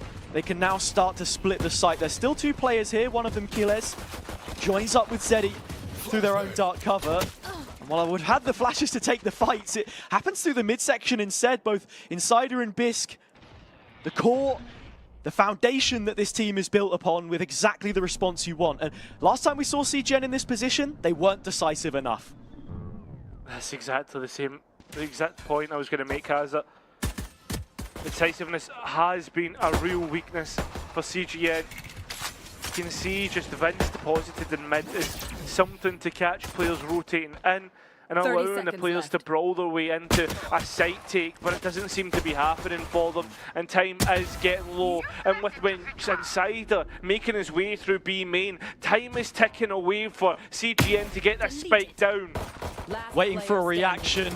The mid-round is where things fall apart for CGN. KPI able to restore order effectively, doing all the right things. The team play, which felt absent at times for the majority of their defenders' side on Lotus, pops up inside the first minute and a half. Pings towards the middle of the map as well for KPI. Probably looking to contest that, especially since Sayonara is on the Marshall. No heavy shields, of course, Hazard, because why would you do that on the next round? I mean, for the light shield though, Element probably the only one being able to withstand a bullet from that Marshall of Sayonara in mid. That's actually a BE main. Do you know what? I'll just shut up. It's all good. We're loving the info, Kyra. This is what it's all about. Well, No Marshall picked up by Element this time around. That's probably the biggest thing. A key factor of how CGN play these ecos, I guess you can say, up against the anti. When you lose the pistol round, which we've seen from them time and time. I was going to say, if the players on B main for KPI continued forward, there's a chance of a crunch, except it's the exact same push that we saw in the last round and the pistol. Smoke goes up, Anguist on the other side. Timing is everything like you say, but KPI know about this market presence. Bisk has to thread the needle with the Guardian, does get one, it's a double peek back in, straight to his barrel. Couple more and Sayonara will hit Element right between the eyes. No amount of shields can offset that amount of damage. Insider finding the final couple makes it flawless. Heading into the bonus, this is the strong signs and start that we were looking for. I mean, it was something that Strong was talking about the other day on Deskaza, about the cycles of utility in the game and how everything works, and saying that KPI would tend to struggle with the utility that Valiant was going to be able to put forward. That was the case. With CGN contacting everywhere and using little to no util till their execution, it might allow KPI to have that chance to go and punish. Oh, I like the idea from Zeddy. Supportive flash from Killez. Usually it's your jet player on the angle there. Does get punished. CGN early numbers, but Benny has dropped low. He's going to have to reinvest some of his own utility to get healed up. And you can see it's already taking place in spawn. Actually, it's both the wall and the molly, so he's going all the way up to 100. Still that outlaw in play, you could very much take him offline, but I think that's a trade that you're happy to make to get some site control. Spike starting to move towards A, but I wouldn't be surprised if CGN head through middle to market and try and split B again, because it's the same kind of ideas that they keep on presenting. I mean, A site will be under lock and key. Be able to buy a bit of delay in the gamble from KPI is Look at that. Good, mate. Huge rotation if they commit to it. You've only got Davi late through main, can recon over the top to support, but KPI have got boots on the ground on the A site and they're ready to take these engagements. Both outlaw shots land. One to Benny, one to Vince. Both are dead. Davi gone as well. Well, only one left, I should say. Bisk finishes it off. It is a whitewash when it comes down to the execute, Cairo. KPI doing so much to contain, but they had all the right ideas. He did. I'm a bit worried, like, now as this starts to go on, KPI have got such a good read on what CGN are trying to do on the last round. Like, it's pretty easy to tell what's going on in terms of gambling towards the A side. I mean, you got to run it back online in the last round, but it's not much of a saving grace. You don't see Benny use it much on these eco rounds either. They're happy to invest ults, but it's a very set strategy. CGN trying to fill the mid vacuum again. Edge of the Nebula being guarded by Sayonara. Crosses and the reaction is a little delayed. Vince able to get up to Arch. What is the reaction? KPI looking to invest a few more players towards short here, perhaps. see if they can box them in, but nothing as of yet. I mean, Sayonara's looking to try and hold on to the CT space as well, since how far Element's got up. A lot of moving parts here, and Bisc finding Benny. It's going to stop the B main players coming out, but they're starting to get out of market as well. That drone is massive from Bisc. Two players that need to push the smoke to support the site holder, Insider. The anchor, one picked up by Bisc on the way through stairs, but Element has another back in the conversation. Davi has to cross with the spike to the site. He's unable to. It's Element in a 1 versus 3. Does have the Vandal, but two players holding on to market. They will not put a foot wrong. Killez to lock in the 4th. KPI really starting to stretch their legs now. I mean, Hazard, the first time that we saw Ascent played by CGN in this tournament and play-ins against Pedro, it was the same exact start, and they were able to bounce back. I mean, different opponents, different stage in the game. I mean, does CGN begin to look at a timeout after this one? The attack is notoriously hard on Ascent, but as we've already said, CGN are notoriously good at attacking Ascent. So thinking about the players themselves, performance-wise, CGN looking a lot like how KPI were in the previous. Ult connecting from Bisc onto his teammate. Not the first time that's happened, but we'll be thankful it's not a kill this time around. And they're executing into the KG setup as well, has it. They'll get the site, probably considering the positions of KPI, but not without a little bit of buff. You've inserted Zeddy towards Wine, but there's not really been a big rotation afforded yet. Bisc forced to wade through the Nano as it opens up at his feet, and the same can be said for Insider. Nice smoke from his teammate. Can now support the site a little bit better. Bisc has got the opener, and Benny Molly out, has nowhere to look. Davi gets one back, and Anguis by his side. The site given over to CGN, but KPI are ready to flood this. Yeah, they are, Hazard, and the players on the site are stuck there. They've got their backs to the wall, they need to fight hard, but it's not going to work out at all. 5 in a row from KPI. They do not look like the same team yesterday that played Ascent. Do not look like the same team 1 map ago in the opening half. This has been a huge restoration. They saved face in the second and now back onto Ascent. The story is completely different. Even looking at that round, the supportive utility to bridge the gap from CT to the B site itself has been so good round after round. And even once CGN try and set up, the flood is there immediately because they've already paved the path.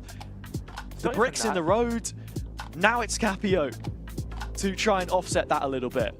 It's the fact that, like, simple things like Benny's peeking while the ult is still coming online, if that makes sense. Like, he's still in that animation and he's locked in it, so he can't get his rifle out to fight, and no one peeks off the back of that trade. So essentially it's worthless. I mean, the site setup was spot on. The protocols from KPI from there on forth, that's the one thing that has to be said. And yeah, Hunter's Fury used in the last round. So realistically, the only counter to Anguist's lockdown is that of Insider's lockdown. That or a well-timed knife from Killez. His utility has been impressive so far. We can speak so much about the Phoenix and the Astra, but the absence of a KO on one side and then flip the inverse to what KPI have at their disposal, there's a reason why this comp is played so consistently. And sometimes teams will take out fundamental aspects like that KO and you miss so much in the process. Don't overthink it. It's been a big tool in terms of the A main control, which they've enjoyed for the previous few as well. But finally, CGN might just be giving it a look in. Straight into the A split. Not even contested mid KPI. Davi has to play his life carefully here because he's the only one in A main. The alarm bot will give plenty of notification about players coming in here and Insider. Gets a big bit of damage for his time, and I mean, even a kill. Going for more. Zeddy and Insider combined. It's so easy for them when it comes to the duels, Hazard. The shotty not quite hitting. At least Element gets one back in the conversation, but it is only one, and the spike is in KPI's hands. Element has so much work to do. Davi gets the Hunter's Fury up. Cannot help his teammates whatsoever in this situation. The Portuguese left to a 1v4. Not quite within his wheelhouse, you would think. KPI, an opportunity for them to move up to a 6th. Sure, Zeddy an insider or low. That's the trade-off for the short fight, but Sayonara, should have had that one kept. Didn't. 30 seconds left to play around with now. That one shock dart could go a hell of a long way.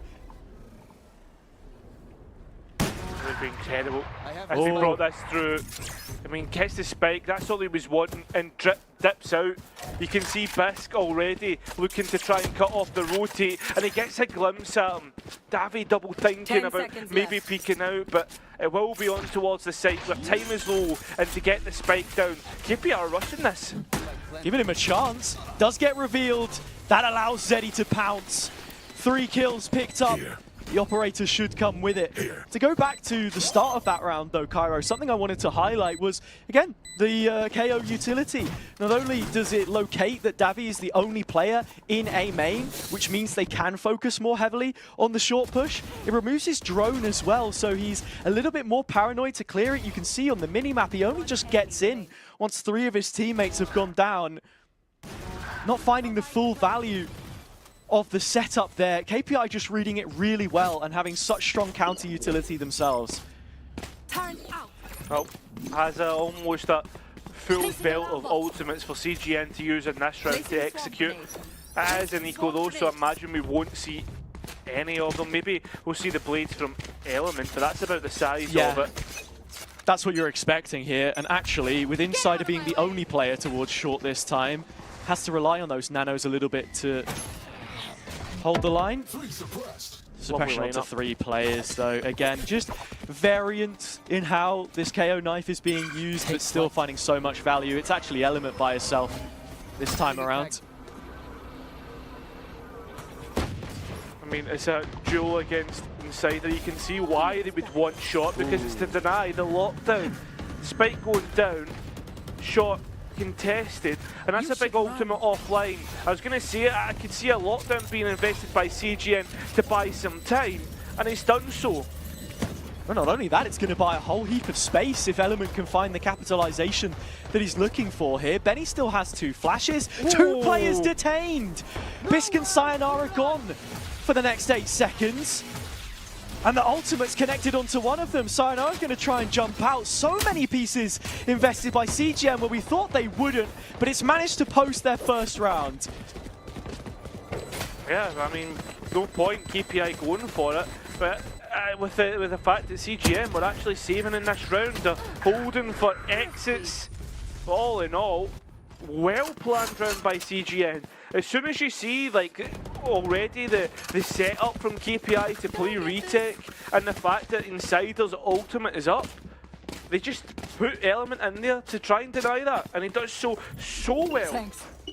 You have to be really careful playing retake against CGN if they're not offloading any of that utility, because, as you say, 3 ultimates there, every single one of them, the blades of Element, the aggressor, and the other 2 from Davi and Anguis to just reinforce it, has got them on the board. It's broken the streak of 6.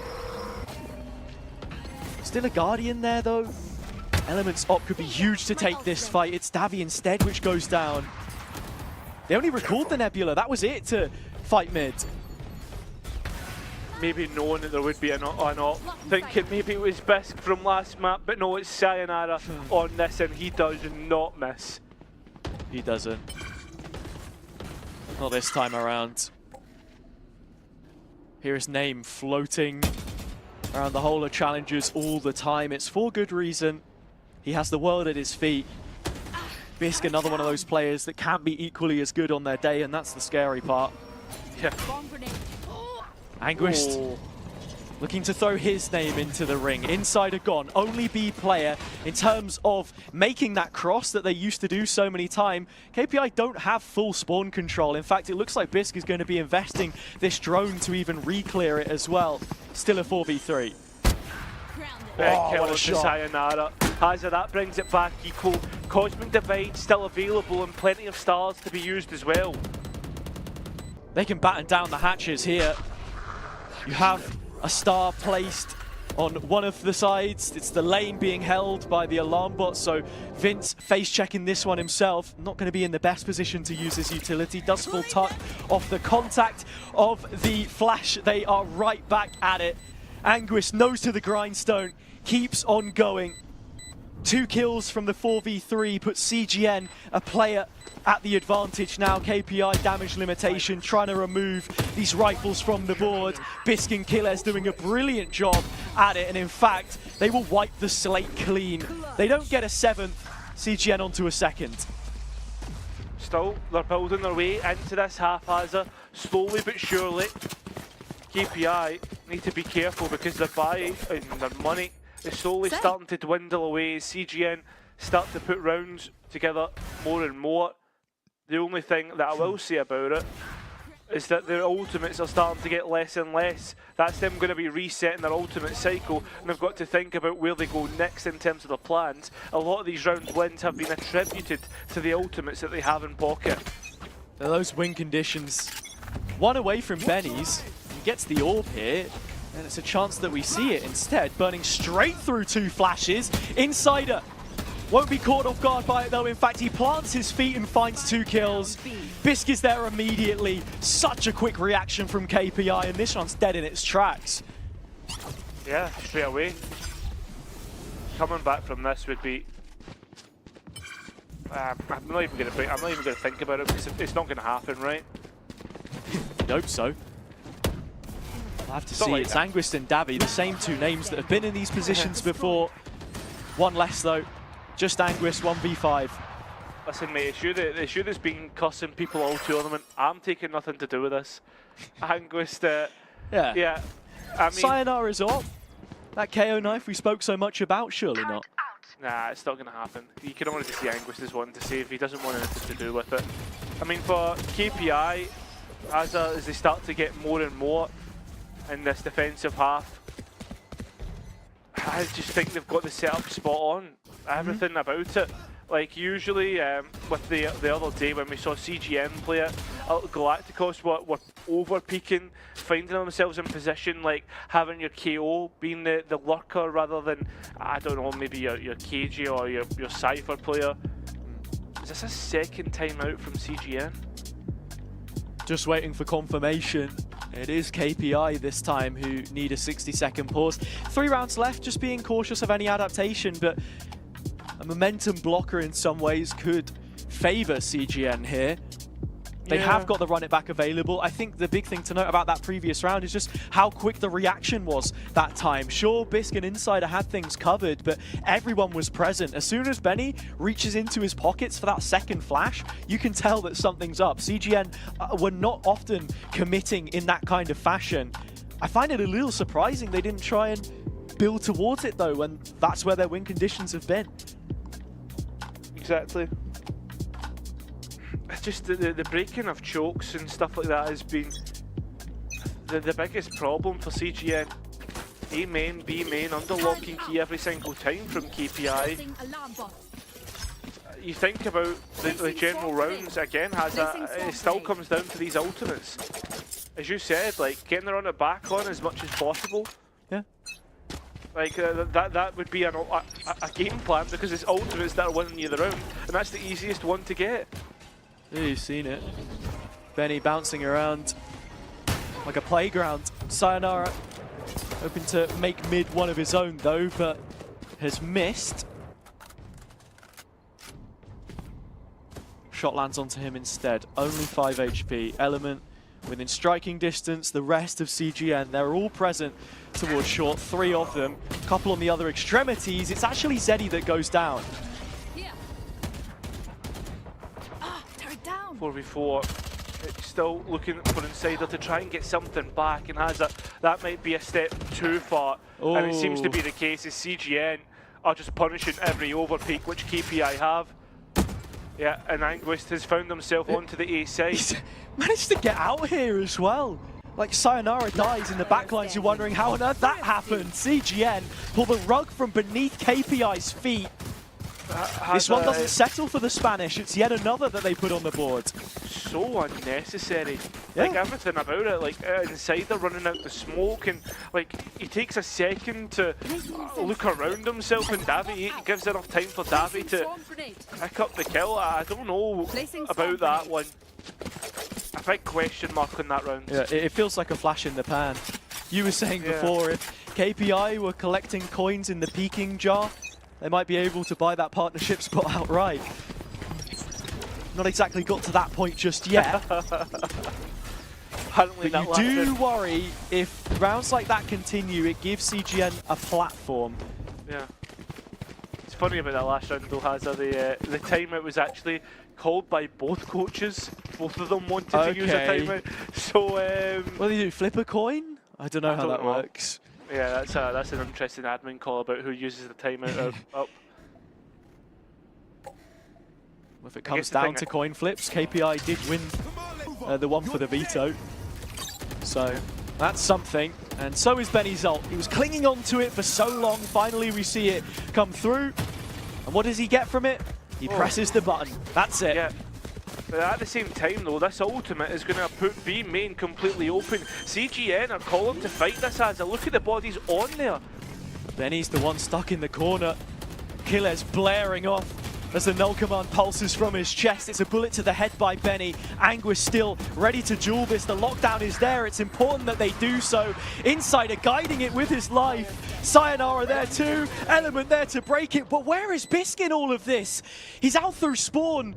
Element stuck in the corner. The site is his if he chooses to go and has all the utility to clear the corner. Bullets. 4 bullets for Element. Time is on his side though. Bisc is forced to clear this. He will reach into his pocket for both shots. There's an updraft, but he wants to aim down the sights. Bisc gets it. It's incredibly close, but it closes in before he can get there. Element forcing his hand to make the play, which he cannot collect. So, CGN get another round. That's 4 from 5 now. Yeah, it's starting to really get stuff going. That round, chaos. I mean, it all comes down to the B main fight and then Element buying time. This could have had that over the line. It's unfortunate, but it's nice plan making from KPI, knowing that they can get in towards main, fight that. But again, ultimates the effectiveness that we're finding from it. KPI lose big pieces and allow CGNs to come online. Look, 1 away for the Cosmic Divide and the lockdown available for Anguist. Very quickly trying to fill that gap in A main. It's the same fragment which we've seen used by KPI round on round. The dagger is there to check it. It's only Benny which they spot. They do not know about the rest. This is so tentative. A 5th round for CGN here makes all the difference in my eyes. And look at this nano. Where is that coming from? That's insiders. That's in support. Yeah. You're almost 4 players strong, but you've lost your first. I mean, Zeddy's looking to set in towards Wayne and uses paranoia as a way to set someone up, but the plan is falling away. They still don't know about Zeddy, but he has been taken low. The lockdown being worked on, and that would have given up Zeddy anyway. Insider is fighting this. The advantage already taken, and a reset for CGN. As soon as the molly flies across the map, Insider has enough time to follow his own throw. 1v1s, both anchors are isolated. Bisc is the one that has to stand his ground, and Benny's so far away from everyone else with the spike. Yeah, he's so far forward. What is that? What? Oh no! Benny, what? He's too far forward. Derby has the exact idea of where Bisc is, and now Insider's coming in. Time's getting low. Vince Messy. they're going to have to just send it forward. Bisc stuck at the back of sight. 4 seconds, committing to the spike. Does Bisc peek out? No, the round's gone. Benny's just ran too far ahead. A messy, messy round. CGN on the back foot.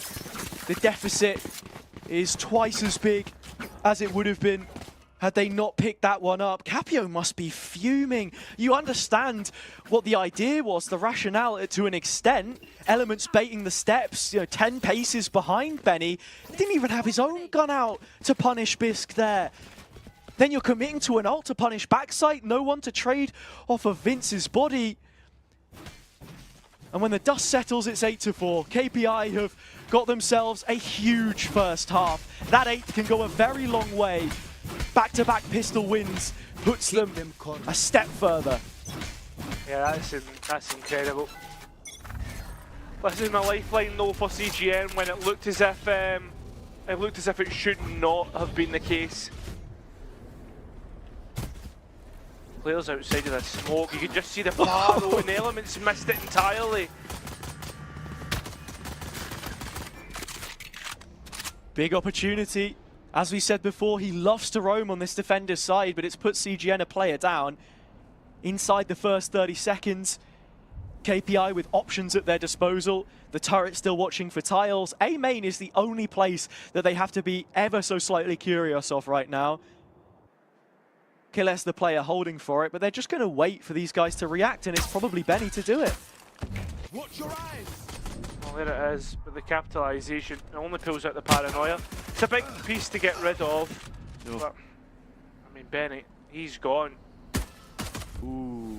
Turret just got pulled back in tiles. Davi's starting to fill that gap. It may be a little bit too late. You can already see KPI getting ready to head towards short, but so is CGN. Oh, maybe not. Maybe just in time. The players react brilliantly though, Hazard. KPI, they've got everything down to a T. Trying to pin, can't find what they're looking for in Zeddy. On for the ace. Planted. Nobody cleared him. Just as soon as the door was shut, it opens back up. Sayonara will throw his hat into the ring, but it won't work. Killes with the kill, which puts KPI on 9. Both pistol rounds picked up for them here. 3 in a row, in fact, to that end. Momentum is building from the Spanish representative, and that gets all the more scary if you're CGN. It does. I think that's it. When KPI start to look hot, that's when you really need to start to do everything in your powers to cool them down. With the momentum at their back, a map in which they looked weak on yesterday, not the case today. Zeddy immediately TP's out in mid. Element was pre-firing it. The typical angle that you'd expect the Omen to play. But this is some quick control for them, and in terms of what's been used, Recon, KO knife, not too much. Everything will be brought back exactly when they need it.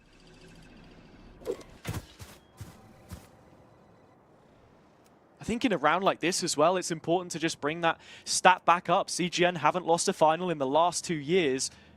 The only one which they did recently was against Mouse. That a best of 5. KPI, their regular season best of 1s. Yeah. Into the playoffs, the BO5s. Take flight. Is where they struggled a little bit at times. You know, that loss against Barcelona is the biggest one. But the win versus Kase, both going to 5. Being able to reset coming into your second map, something they demonstrated here, and we're getting it. They are putting the pieces together. I think, yeah, like you say, struggled a little bit. I'd more just say that's the longevity and the compliments to the roster about their mental resilience in that aspect. Nice shot from Anguist though. Oh, hello! Something to think about. Anguist leaves not a thought in their brain as it hits the canvas. Davi is here as well. It's a 4-on-2, and the players are low. Oh, they are. Time's low as well, Hazard. Trying to get the spike down, and everybody's bearing down on the last remaining player, the killers. Rounds like this, where it just eludes you for a moment. You think about the bigger picture, and CGN are present in every single damn round. That's going to be a 5th for them. And just when you thought that KPI had extended their advantage, that it was in the bag, that's 2 Guardians out, and more importantly, the round picked up. Thrifty. I mean, the fact that they've now brought themselves back into a position, they did this against KPI in the last map. And think of how they were able to string rounds together. What was the score in that half? 10-2? Yeah, look, this one's just getting started. It's your defender's side after all. You missed the pistol, but CGN manufacturing a lot of those buys where you have sheriffs on players, marshals, the like. Some will full save, but these guys, Anguist, Element, always empowering their individuals. That has to be the biggest takeaway. If I'm KPI right now, as much as the narrative has been young stars, this Sayonara, what they can offer. Never hit Anguish sight on an eco. That's what I've got to be saying. Just make sure you don't go near Anguist at all. Or Element. What are we calling him yesterday? The plumber. If there's a leak, he'll plug it. You just don't go near. He finds every single gap. Nice shots from Element. Now it's starting to look a lot better for CGN. Although Anguist may be a little bit too close for comfort towards the players in B main. Look how close up and how far KPI are finding themselves. But they're not quite CGN when it comes to the pistol rounds, has it? Well fought by CGN. And they'll get plenty of those rifles into what essentially becomes the bonus round for them. Both Sentinels having a brilliant game, and it opens up that head-to-head once more that I introduced in the first map. To many, Anguist will be the best Sentinel in the tournament at this point in time. His first play-ins tournament, his first inter-regional tournament. And, you know, why is that? It's the discipline in terms of how he chooses to take his fights. You never see him overcommit. Inside is a bit more feast or famine, likes to be aggressive, well, in many of the same ways. You did see the value that he got on the previous as well. Here's Element again. And look, if Element is going to be hitting shots and keep getting these openers, then I can very quickly see this spiraling out of control. The good thing here for KPI is the ultimates again, like seeing here Null Command comes online. Look towards that B side where all of the utility is committed in the KG, sitting over the top of it. That could be where KPI look to finish. Placing swarm grenade. Nano lineup. That should be to break the turret. Does land, but shoots it out himself, Insider. They didn't catch Anguist either, so they still don't know. At least the awareness that players are there, combined with Davi. Empty utility belt for the Sova player. Anguist is just holding this dry. Yeah, I mean, they're not going to be able to use utility because of the null command. The recon has just come back up. Maybe a moment late. Anguist is ready for it. Finds the first and the second. Third player isn't revealed, but he knows where Insider stands, and between them, nothing! Anguist with 4! It's flawless and downright ridiculous from him again! I can't believe it, has it. It gives me visions of last year. Your boy Lewis bringing focus over the line. Anguist trying to do the same. They're friends as well. Yeah. It's incredible. A prodigy which, I mean, we thought would be good. Didn't think it would be this good, has it? My God. Moulded, shaped, kept under the wing of the UK scene. The worst kept secret out of grassroots. MVP of the Epic LAN only a year ago. Small events, but now on the big stage and given his chance, showing up his skill in bucket loads. Nice shot, Element. Again, he's the first one to fight and he wins everything. The defensive side, he just seems to turn the corner every single time. If he is struggling, Kill is though going a step further, finding himself in CT. Right here. I mean, you can see the limit testing here, has it, from KPI and where they're finding themselves. Element might have an idea of what's behind him. You can see him check it. There it is.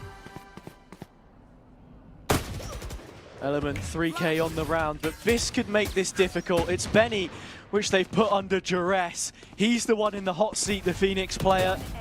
Onto the angle though, there is not much left to be made of this one. Not unless Zeddy can get a rifle in his hands. It's a Vandal which he collects. Still has the spike, but he's backed into a corner. There is nowhere to go. Yeah, 4 bullets as well. Doesn't have a chance to reload, or else he'll just be peeked. Can't afford to spare a single missed shot. One left in the chamber. One final chance for Zeddy in this round. Will commit to the plant. Benny going in for the swing, has won it for his team. Brilliant work by the captain. Selfless again for their success. Closes to bring the gap within 1. You never would have thought this would be the case. coming out after the pistol, thinking that at the end of the day, KPI just looked too strong. But instead, CGN come out of absolutely nowhere with their anti-eco rounds. In fact, I think that's about 3 or 4 that we have witnessed from CGN alone in this tournament. That's incredible may even statistics. be many more, I don't know. It's just seems to be a point of consistency which they can rely upon when things get difficult. Yeah. CGN super passive towards A. It's an aggressive maneuver that they make down mid. Element hit by the turret. They know Sayonara re-clearing, but it's with an op and there's nobody there to greet him. Yeah, the Vision Striker's not really working out. It was nice to be combined with the Grav well that would keep you stuck in place. You don't have Benny's flash, do you, there? So that's the difference. That's where this comp needs to be a little more tailor-made. I mean, you saw Gentlemates do something similar. Wild as well back in France League, where they would, like, I think it was Phoenix flash out of it was. instead. That Phoenix player hero. Where's he now? I don't know him. Only on his way to champs. It's the former champs winner in the server that's next to go. Element at the double. How does he keep on delivering? They peek him 1 by 1 and he reaps the rewards every single time. Still slowly contacting in, and you can see CGN a lot more 30 seconds left. happy to sit and hold the lines of sight, waiting for KPI to peek in. There's no flashes to stop anybody from holding them either, has it? Maybe an info dart or whatever, but no, just keep going for Element, and he'll potentially get an ace, denied by Vince, but they still equal out the round count, which is most important for CGN on their second map, and also has a CGN's pick. Not only is it another round win, it's an impenetrable defensive round. A flawless that they post, in the gun round no less. Element catches the shoulder of Sayonara. The attack op has not really been able to make its imprint so far. It's all about Element. He's not exactly taking particularly offensive angles. You think about some of the last few entry points that he had, that one round in market from Switch, there on short with the shoulder spot. They're playing into his game plan and CGN are executing it. This is something that we saw yesterday as well with CGN. Galacticos, every time that they tried to execute into a CGN site, it was almost like hitting a brick wall. And this time, KPI, they're feeling the same process, but it's Element who seems to be the immovable object. This time though, not going to be on the rifle. Decided to choose a different weapon. Placing alarm bot. Going to bring in the op for the first time on this defense. I think something you want to call into question a little bit, as much as Killes had a great first half, it maybe hasn't been the same kind of initiation that you want. Zeddy right there by him. 9 assists on the Omen so far. The last map, it was almost like Killes and Sayonara were joined at the hip on the defensive rounds. Not really seen so much of that since then, but well, I mean, look at the map and look at the way Sayonara and Killes are moving. It's like they're joined at the hip again. Exactly. Sayonara getting so much to be under this squad of CIS talent, which have had their time. Again, we spoke of those former mech players, Defo yesterday. Zeddy himself on the Forza roster that went to Masters events back in the online era in 2021. There is quality here, but it's Element's op this time that you have to face into. Benny playing the stall game on short. Kellers goes down. Falling 1 by 1 into their graves. At the very least, they get a spike plant. That'll be useful. It puts Zeddy in a position where this Vandal could find value. I mean, just buying time, right? You get that extra part of the game on your side. But Sayonara's only on a Sheriff, and, well, the rest of the players are already bearing down. Low on health, and has a CGN low on, KPI are low on chances to get this back in their favour. The CGN's momentum doesn't seem to be stopped. Now's an important point in the game, especially in the second half, because it's the ultimates that essentially are going to decide the end of this half. And the end of this map. Once again, the old guard put to the sword by the CGN youngsters. It's Anguist in that retake. Again, it always is. You never see Element be that first player back over the threshold. Now with the op, you don't expect it either. As you mentioned, there are ults. For CGN's retake, mid is where KPI go again. They have been obsessed with taking this space, and they will be given it as well. Create the question mark. CGN, I mean, they know that nobody's crossed because Anguist is watching and paying attention. But towards that bottom mid side of things, that's something they need to keep an eye on in case KPI have dedicated a player to flank through mid and come in through CT. Creating difficult scenarios which CGN need to contend with. It's this short push again that you're looking at though. 4 players strong. They'll have twice the number on the A excursion. But if Element wins this duel in main against Bisq, if he's not careful, then it's a crossfire they can set up when the site push comes through. They'll at least get Vince is gone. Yep, put Element in a position where he needs to do everything to hold on to this space. Knows that Bisq is there. You can see the op and the utility dedicated to this position. It's not worked out. It's put KPI 2 to the good, and Benny's trying to fight his way back in. A lot of ultimates being sent forward to try and get this round, and it looks like it's done the business. Just thinking the longevity of this map has her. Really important round for KPI to win. CGN the first team to break double digits, but they can match it instantly as soon as their lead is taken away. An 8-4 half. This is only going to be their second. CGN holding on to a lot, as you already mentioned, though. And I think the thing there is the question marks put onto market. The fact that Benny wasn't able to be part of the A site hold, where CGN have often had a lot of players there, or Element's been the one tasked with the brunt of the push because he's getting doubles, triples. That's the round over, but when you're at an even footing or realistically at a disadvantage, then KPI are excelling. That was the story of the first half success. For me though, like, you've used up 3 of your big ultimates, like your lockdown, your null command, your Hunter's Fury. That's the deciding factors, right, in rounds, those big 3. And then you look at CGN, right, they only use the Hunter's Fury, they cut the losses, and the rest of the ultimates that they have, you can find massive value from. This op of Elements as well. Didn't get a favourable fight in the previous, now it's towards short. Vince has swapped roles, he's more passive, but there's Astra utility in main. It's this passivity which allows for killers to start building towards a null command. Whether we see that before the end of the half or not, though, I don't know. CGN actually the ones that put the onus on themselves to get something going.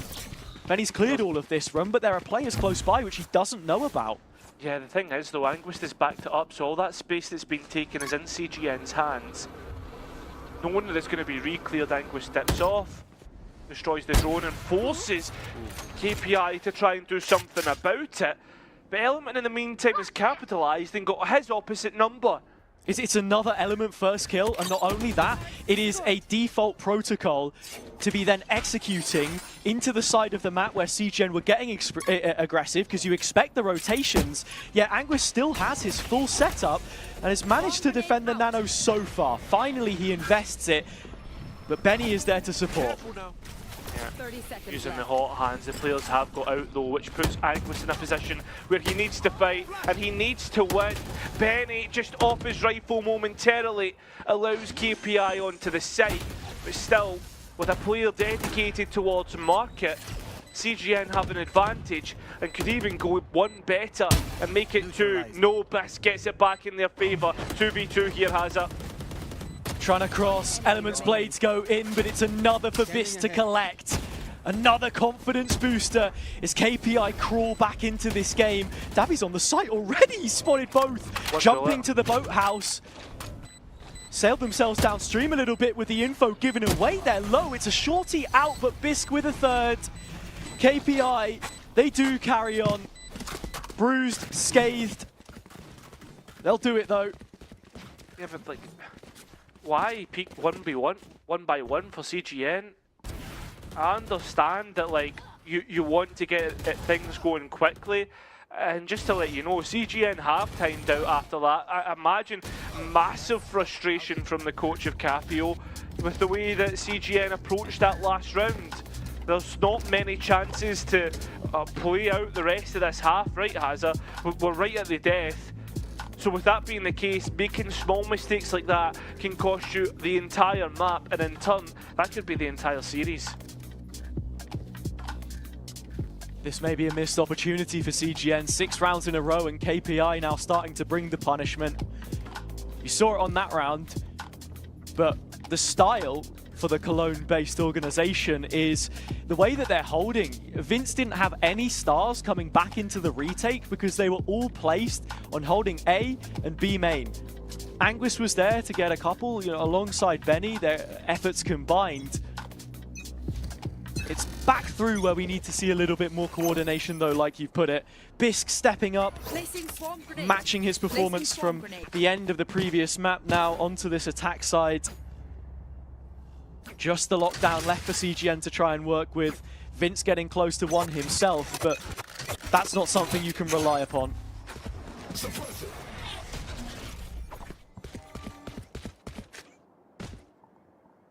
Nothing coming. CGN, again, passive, except for the element op on B main. That's going to provide something to work with, to almost gamble towards the A side, has it? It's not super proactive either, because Element doesn't get incredibly aggressive with this op. In fact, he completely rescinds the control with the alarm bot there. Watching over Anguist's own utility.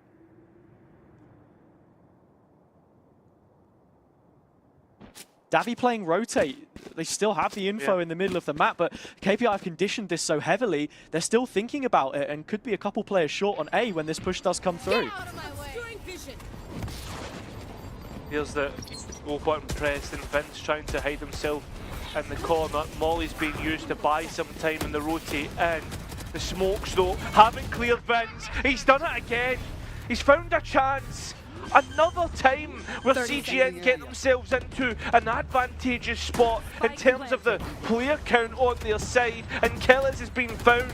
Anguis not quite finding the player, even though they were tagged up, waits for the lockdown to burst, and Element busts the last player. We're back even, the timeout has worked. Really nice from CGN with the tree control there as well. Not only is it the investment of the lockdown, but Davi using his recon at the exact same time. Element crosses, and Killers has nowhere to go. He's either getting revealed, or he's stuck in the corner. Wants to try and find a fight, can't win it. Round's done from that point onwards. Cosmic Divide comes up. You're not really looking at the ultimates here though. It's that macro game and the retake which CGN are finally able to make stick. I mean, it looks like this is going to be a straight B execute with the players hanging outside the barriers here, has it? If the knife catches Anguist, it's all over. Element's managed to get out of dodge. Cut Sayonara bearing on down Anguist! Bails him out! Young blood brought to the table, they trade it.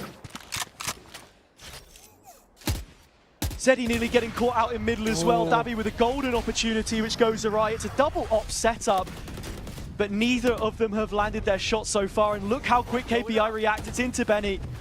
Yeah, we've seen this before, but Vince reacting, going straight to A main, and there's nothing to counter this either. The protocols are brilliant, and the players are already out in heaven. This is a crossfire. Can Vince get the most out of it though? KPI have always hung at least one player back towards main. Finally he takes the peak, and the timing is all off. 4 on 3, only a player advantage for CGN. They have 2 flashes to come back in on from Benny though, and a flank in the wings, waiting for Anguist's chance. Again, ultimates aren't going to be the deciding factor here, has it? And still with it, CGN starting to take their time here. In the back of your head, do you think, is there a flank coming? You can see the guns checking it, but as they keep peeking out, it's the operator that gets the value. Anguist this time finding value himself, and Zeddy doesn't know where to stand, doesn't know where to sit. In fact, he'll be sat down as CGN take map point on the second map, their map pick, and the best of 5. The grand finals going their way. The second map didn't start as they wanted, but for the duration of this one so far in the final game of play-ins, it feels like the first team to qualify it, maybe the first one out. CGN have done a brilliant job at weathering the storm. The retake there with Anguish's position, he's not put a foot wrong. No. 3 kills that he picks up. His setup now on B again. KPI, it's middle, it's rinse and repeat stuff. If Element finds this opener, could just be curtains. I think for me, Hazard, the fact that in the first 2 maps so far, Anguish, who's been top fragged for so long, isn't the one, like, is no longer top fragging, but not because he's been poor, because everyone has raised their level to his, ready to go, all the way up mid. KPI, they pause momentarily. That alarm bot, though, gives them a lot of passive control. Zeddy moving further forwards. Benny there. It wasn't a recall for the flash instead, and they regroup in mid. Sayonara is going to be the tip of the spear again. This, his passing grade, but even then, above Many's ceiling. Can he haul the rest of his team into an overtime? 5 players through short, through the meat grinder, the jaws of the beast itself, and Element is ready to go with this Vandal at a moment's notice. Yeah, if the players bust into the site, Benny immediately gets to run it back online. They've not checked Vince though, Hazza. It's the Cosmic Divide that's come online. From the hells, he could be dragging KPI down and out of this map. He does the ace for Vince to end map number 2. CGN's collection is going to Cologne. I mean, Hazza, that's a brilliant map number 2. It's the way that they've come back into the half though as well. Considering that they lost the pistol round, how locked in CGN got. If you're KPI, you can't help but feel that like you've tried everything in your power to get that over the line. I know we talked about like CGN and KPI and how many best of 5s that they've played, how much success that they've had. I mean the longevity in terms of the matches that they've played. But at the end of the day, like there's going to be times where your mental falters, and this is do or die, right? If you can't get this back, the bottle is completely crashed. The next map is KPI's choice. It is Haven, and it is a map in which they have played well on. I can't speak. I can't speak. It's bringing it all out of us here. What an entertaining end to the second map. We went the distance in regulation, and now KPI have to see it through in 5 maps. That is traditionally where their series have gone in these BO5s. Are they able to follow in the footsteps that they placed into the ground? CGN one away. It is Haven up next, so a strong suit for our Spanish representatives. I wonder what the analysts make. We'll find out after the break.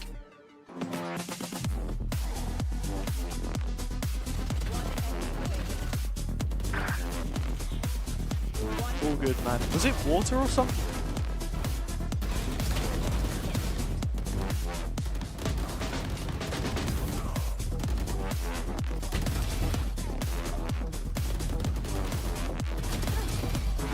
One enemy remaining.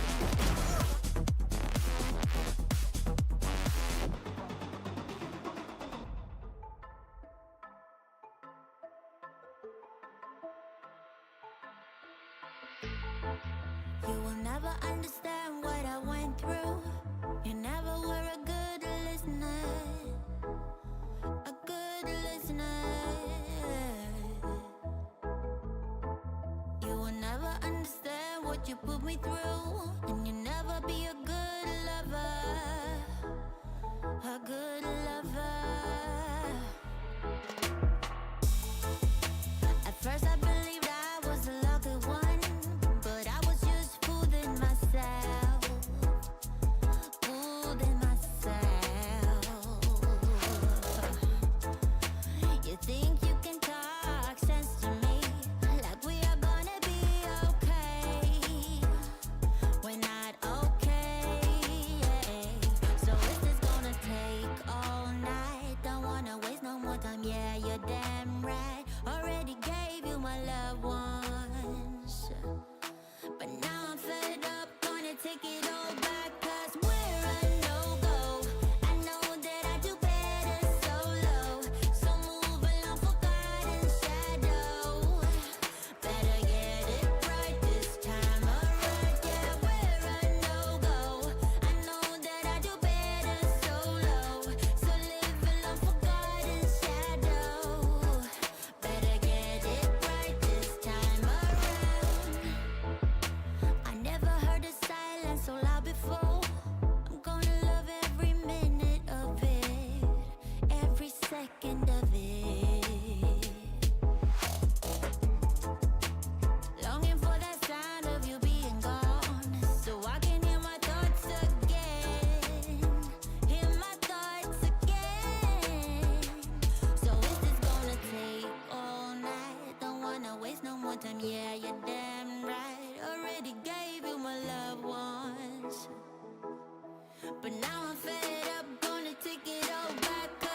The 6-0 curse is real. A huge comeback from CGN, closing out Ascent with an ace from Vince. We did nearly eat our own words there, Pavlos. What did you think of that Ascent game? I got pretty scared, to be fair, given that the fact that everything about Lotus was on that attacking side. CGN seemed to be online on that, but when it came to Ascent, well, this was all about defense. Sure, KPI had a splendid, good start. Talking in the call while looking at the game, we said, oh, that's a 6-0, it's the curse. And I'm like, what curse is that? Well, it's a curse, and I should have believed you there and then, because it quite truly is. CGN got onto the defense, and they were just a brick wall that their opponents couldn't get past. Yeah, it's one of those ones that, like, because you're defending on Ascent, that's where you want to be doing the most damage. 8-4 half, good stuff from KPI. Both pistols, again, all for this series with 2 maps lost. It's really concerning that seems to be happening. Them getting thriftied after a pistol 2, and a much better performance out of KPI on the whole, I suppose, when it comes to, like, Bisk especially was terrific with some of the stuff he was doing. Element, fantastic for CGN. But I really am, like, concerned about how KPI had the lead, had all of the advantages that you could possibly want, yet it still slipped away from them. Yeah, I do think there are a few sort of messy rounds from both sides there. You know, the kind of 3v2 walking out 1v1 CT, and just a few moments where I'm like, that could have gone either way. But I'm guessing both teams really felt the pressure from that one. Let's sort of highlight some moments that we all kind of thought were definitely round and game changing. Pavlos, I'm going to start with you. Sure. Which is the round?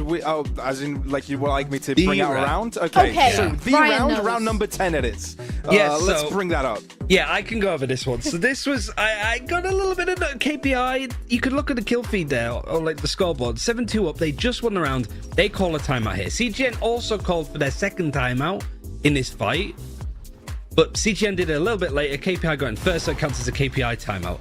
But the thing that's annoying, not only just taking a timeout in a situation like this from Smart 7, is just the round was mud from KPI. Like, they were trying to fight a lot more aggressively, but for the rest of this half for KPI, they had such an advantage. 7-2 up. The money is barely there for CGN. Benny has nothing to work with, and yet you do allow CGN to get a couple more rounds here. This could have been a 9-3 or a 10-2 half in favor of KPI, and then winning a pistol pretty much confirms it at that point.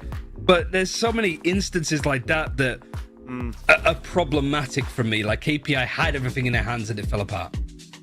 And it wasn't just KPI that fell apart in moments. You know, I kind of felt that it happened for CGN at times as well, right? I felt when CGN kind of started to get a grip on things and bring things back in their favor, then you'd see Benny running with the spike all by himself, handing over a free round. And it might not have been Benny in some circumstances, it might have been some others, but in moments they looked coordinated, and in some others they looked very disjointed and very far apart. And against a team like KPI, you will expect to get punished in moments like that. Well, I do actually have a non-general question and round to talk to you about, Ryan, this time. And this is round 16, so take us through this. Yeah, so this was it was one of the very few non-element plays, because I wanted to actually highlight Anquist, because on Lotus, he was really struggling in that second half as we saw KPI starting to come back.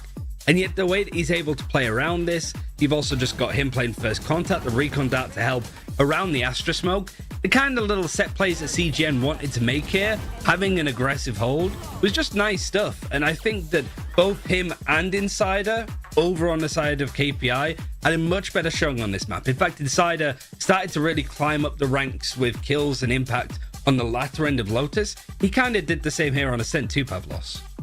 He did, and I think when you come to expect what kind of players are gonna pop off from this today's matchup, another one to consider has got to be that duelist head-to-head. And you know, we thought this would have been a sayonara show all day.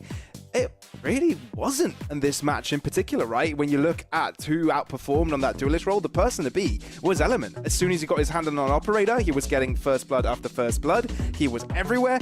It sort of felt very difficult for their opponents to get past him. So kudos for Element to stepping things up. I know he's very close to my heart, given that he's been around Challengers North here on there in various different teams, but yeah. I'm glad he's making it work in this roster right now. Another duelist that we haven't mentioned yet is Benny, and I would love to take a look at his stats and then hand it to you, Pavlos, to talk about them. So I'll look and you talk. Yeah, what do you think? What I think about Benny? Well, look, he can have his standout moments, but it didn't just work out for him when it comes to opening things up. Like, I already criticized a round in particular from Benny,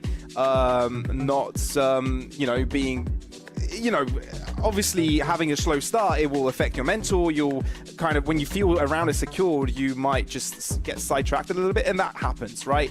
But when you're in charge of a team and giving the cause as well, it's a difficult road ahead. So for Benny, you're not expecting Benny to be the one to get all the kills, especially when playing the Phoenix. He's there to open up the round and let the other team open up the gates for the rest of the team to move into, and that's what Benny has been doing.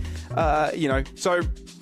Okay, not the worst, not the best, not the worst for performances, but it's not like we expect Benny to be the highlight one of today. I think it's just the fact of having the IGL on that role too, so he can just sort of wear, heaviest is the head that wears the crown kind of thing. Put him on the almost trollish agents, but it's because he's the IGL. The call is based around him. Let him deal with it instead of his duelists, I suppose. I was just going to say, let's take a look at the series map progress and what that means for the upcoming map. So, just joking, everybody. Pranked. We actually have the Vinces. So let's take a look through this, because it was absolutely insane. I remember, was it Pavlos or one of you both were like, why have they not cleared this man? He'd sat there pretty much the whole round on A site. Couldn't. Right? The funniest thing as well is that Benny was in A main, he picks up the orb, and he just takes so much of the attention away in A main that Vince is just playing in the back of sight, and they all walk into him one at a time, which is something that KPI were punished for a lot yesterday against Valiant as well, just walking into people one after the other. It's so funny though as well, because Vince had such a standout game on the first map, right? Completely annihilating, having a near double kill then death rate, more than 30 kills to 15 deaths, and having a very slow start. Throughout the game, we were saying, all right, when is Vince going to come through? When is he going to start popping off? Will he pop off was also a question. Where has Vince gone? And of course, it took the last round for him to pop off and get an ace to close out the map in its entirety. Well, that does mean we'll be heading into Haven next, which is going to be very, very interesting, as CGN, of course, now on those two maps. They've only played Haven once this year, so we are sort of looking to favor KPI here on this one, which I think makes a very exciting best of 5 for us, right, Ryan? Yeah, for sure. I mean, we haven't really seen KPI play all that much either. We did see them play up against R8 and win 13-6. And CGN, it was in that grand final against Mouse that they even lose 13-11. So you see it once. It was a while ago, a week or two, or just a couple of days ago even. So you don't really know where they're going to go in this direction. They didn't play the Phoenix then, they played Sage instead. So really, who knows what the CGN team is going to do, whether they're going to stick to their guns, change it up for something else. It's going to be hard for KPI to get a read of this, considering KPI picked this map too. Yeah, it will be the interesting one. KPI need to win this one. There's no other way. Because it's a 3-0 start from CGN. But the thing is, that's an extra reason why KPI might struggle. That's extra pressure on them. Unless we see what Sayonara did last time around, when they were under the pressure, when they thought that nothing was going their way. He just decided to pop off and take everyone 1v5 and end up winning. It could be a possibility, which I'm seeing here from KPI, because the highlight-worthy moments from them we've seen this entire season aren't what are consistently showing up in this final right now. CGN have been finding the right places and the right moments to shut this team down. I do also wonder if CGN are going to kind of come into this with that surprise element. Like, yes, they've only played it once, but they ran as Sage and Cypher, as Ryan was previously saying, and I think they've definitely changed the compositions that they run since then. And I'm kind of, again, you're going to hear a lot of Fnatic references here, but, you know, Fnatic banned, perma-banned Sunset for pretty much a whole year, and then they were like, okay, come on, if you want to play, let's play, and they shocked everyone and are now amazing on Sunset. So yeah, talk us through these comps. Well, the deadlock is definitely the interesting one. Benny's on the Phoenix too, so it's even more. They're off their tits with this comp, I swear. This team is unbelievable with what it's cooking up. You can't prep if you're KPI when a team like this is going to come at you with a comp like this. No, you can't prep. There's nothing you could do in this situation. You could just hope that you can just play your standard game and that CGN Esports with their funky comp aren't going to be breaking what you've got in hand. It's again, that CGN mental where you know you've got something different, you know you can make it work, and you know your teammate, your opponents don't really have much reps against something like this. It's a tough job for KPI to deal with this one, and it's a curveball that CGN bring out in a final. I'm just living for the lack of stats from CGN just shown there compared to KPI. But we'll see if that surprise element does make any difference, especially with that deadlock and Phoenix. But I will be throwing to our casters once again, Hazard, JC and Cairo, to take you through Haven. Do or die for KPI up against the deadlock comp, but if there's any silver linings to take, CGN have already made 2 compositional changes this event and only won one of each. They lost the bind one, more importantly. That game that we saw with Valiant the other day, it was a deviation from somewhere that they've statistically been really strong. Haven, on the other hand, isn't something they were always banking on picking up. They lost it in the grand final against Maus. Maybe this change feels a little more necessary. Yeah, Hazza, for me, this has got to be KPI's map pick. It can't be anything other than that. They've won it, they've only lost it once out of every time that they've played it. As for CGN, as you've already said, they've lost it every time that they've played it. That's only once in that grand final to Maus. All in all, this is all shaping up to be KPI to get this over the line and pushes into the latter stages of a best of 5. CGN's hunting grounds the grand final. They've won plenty of these before, and to cast your minds back quickly, 2023 Ascension. Gentlemates weren't the favourite coming into the BO5, but it was that third map where you felt like it must start going Apex way that was the nail in the coffin. Can KPI lock in the map where we expect them to give us a show and send it to a 4th and maybe a decider? Everything up in the air right now, especially with a comp such as this. For me though, Hazard, KPI's comp, there's a reason why it is so common, so popular. The breach is so, I guess, just so good. Like the way the geography, the geography of the map works for them. The way that the stuns can lock down lanes by themselves and set people up right. CGN, I feel as if they're lacking so much in terms of the utility and setting up element. Could very well be caught blindsided by this one. Insider into Garage, just a deposit on the trip to the B-site bank. Despite the precious cargo waiting to be planted, Insider takes his moment. The site has to hold. Vince is only good for 1. Benny will chase them out of there with 2. The response is sufficient. Another pistol round picked up by KPI. That's 4 in a row now. I mean, Haven, the defender side, going to be tough. It shouldn't be too tough when you look at the comp, but in fact, you know what? I take it all back. When you look at CGN's comp, it's going to be extremely tough. They have their stall process can be extremely difficult. The deadlock is not going to give you that extra control that you'll be looking for in terms of holding garage, etc. The lurking capabilities that KPI will have is insane.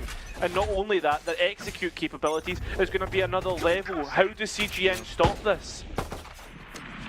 We've already seen so many individuals take their chance, roll the dice. CGN with 2 big wins. Another Marshall into this round. Bisq deletes element. And to add on to what I was saying, they need some tangible triggers to play off to activate their game plan with Anguist's Deadlock, because you've just seen 2 maps of Killjoy from him where we know he's good. On the Deadlock, not a role which we see too often. It was actually Davi playing it last time. Then he's just got a hint of where Zeddy is hanging about. That barrier mesh soon to drop as well. I think KPI have made up their minds about where they want to finish as they head towards C. Risk already beginning to scale up. Remember his scoped rifle wasn't really that good in Lotus. Vince's is certainly decent. Takes Cyrania's head. Important kill for Vince to find. It's a 30 4-on-4, seconds left. and this is where things could get messy again. CGN's track record in these anti-ecos has been dangerous, but the backlines are being watched. It's a while before Davi will arrive and make his reprisal. You've just got Classics close up. Vince to cut between it, but Bisc holding on. Everybody coming back in here should struggle. Flash, decent, creates the stall. Everybody's picked up. Yep, the better weapon rate will do the work that is needed to be done. And we'll just move on to the next one. I think there's not much to be said about that last round, has there? KPI, one thing is that they hold inside the site. The protocol is there. They don't want to chance Vince being able to put any vision blockers up, the smoke, the dark cover. It's a nice shot from him, but just the one. Now, we call into question what CGN have prepared for us at this point in time, how much this comp has been able to develop. I mean, I just don't. The deadlock, like the way that the sonic sensors are being placed, is on the entries where people are going to be most common to make those noise, whether that be with a rifle or with the footsteps. It's the lack of official practice more than anything else that concerns me in this one for CGN. KPI, favourites for this series, for Ascension, always have been. One of the 2 of the 3 split winners. Take flight. CGN another, an R8 who they dumps it in the group stage. They have the quality on this map, but CGN, it's just that huge unknown. Such a slow round as well. KPI taking their time to investigate the map and look at every nook and cranny, but nothing It's bad really. to say, gearing up to fake out A with this breach and jet, but actually they pulled away from the C control. Now they do regroup. 30 Head seconds towards left. B. I mean, Sayonara ahead of the rest of the pack. As the flex player finds themselves onto the Sova, killers finding themselves all the way back in the spectator screen.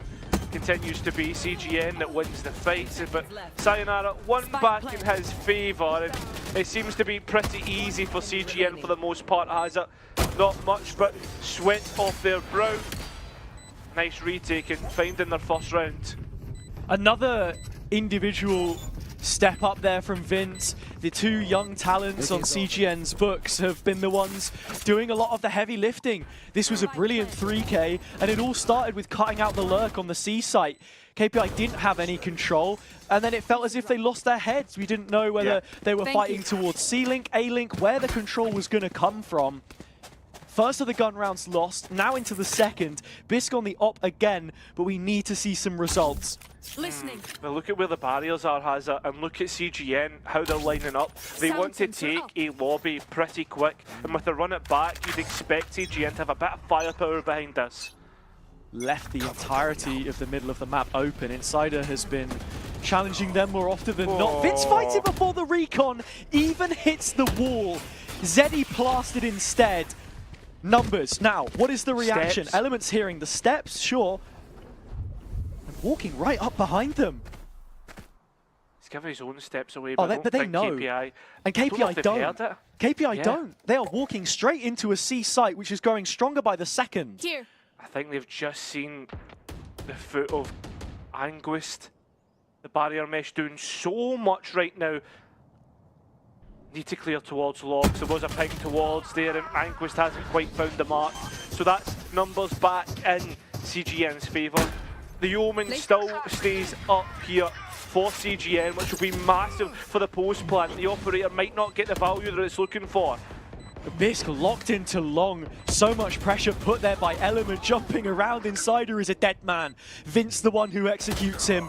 Bodies on the site needing to hold. It's Bisk long range late, which you have to be thinking about. Benny still the blaze wall to get onto the defuse. Now that Sayonara's gone, there's no real threat anymore. They're boxed up and delivered down the stream. CGN setting up for a second. The scoreline tied, but the read was right from minute 1. I mean, Element not being allowed, or not allowing Bisk to get the operator value that they were looking for by holding those long lines of sight. The players on site are stuck there. They can't move. They know that they have to try and find something, and a little bit desperate, if it has to be said. It was CGN which ultimately made the move first. When you have 2 initiators there, I have to go back and look exactly what the utility was, but the setup was perfect from CGN, and that's what we were questioning coming into the round. Would they be able to get the right value? That was a big call on the A overload, but now it's your standard solo Sova player. Has to do it all by himself. I think he might have just caught the jet there as well. That might be 2 players seen towards the A side, and you can see the players getting into position to hold the A site. Has a Spike, though, not committed. Here. And the big thing about Davi as well is his first deaths per round.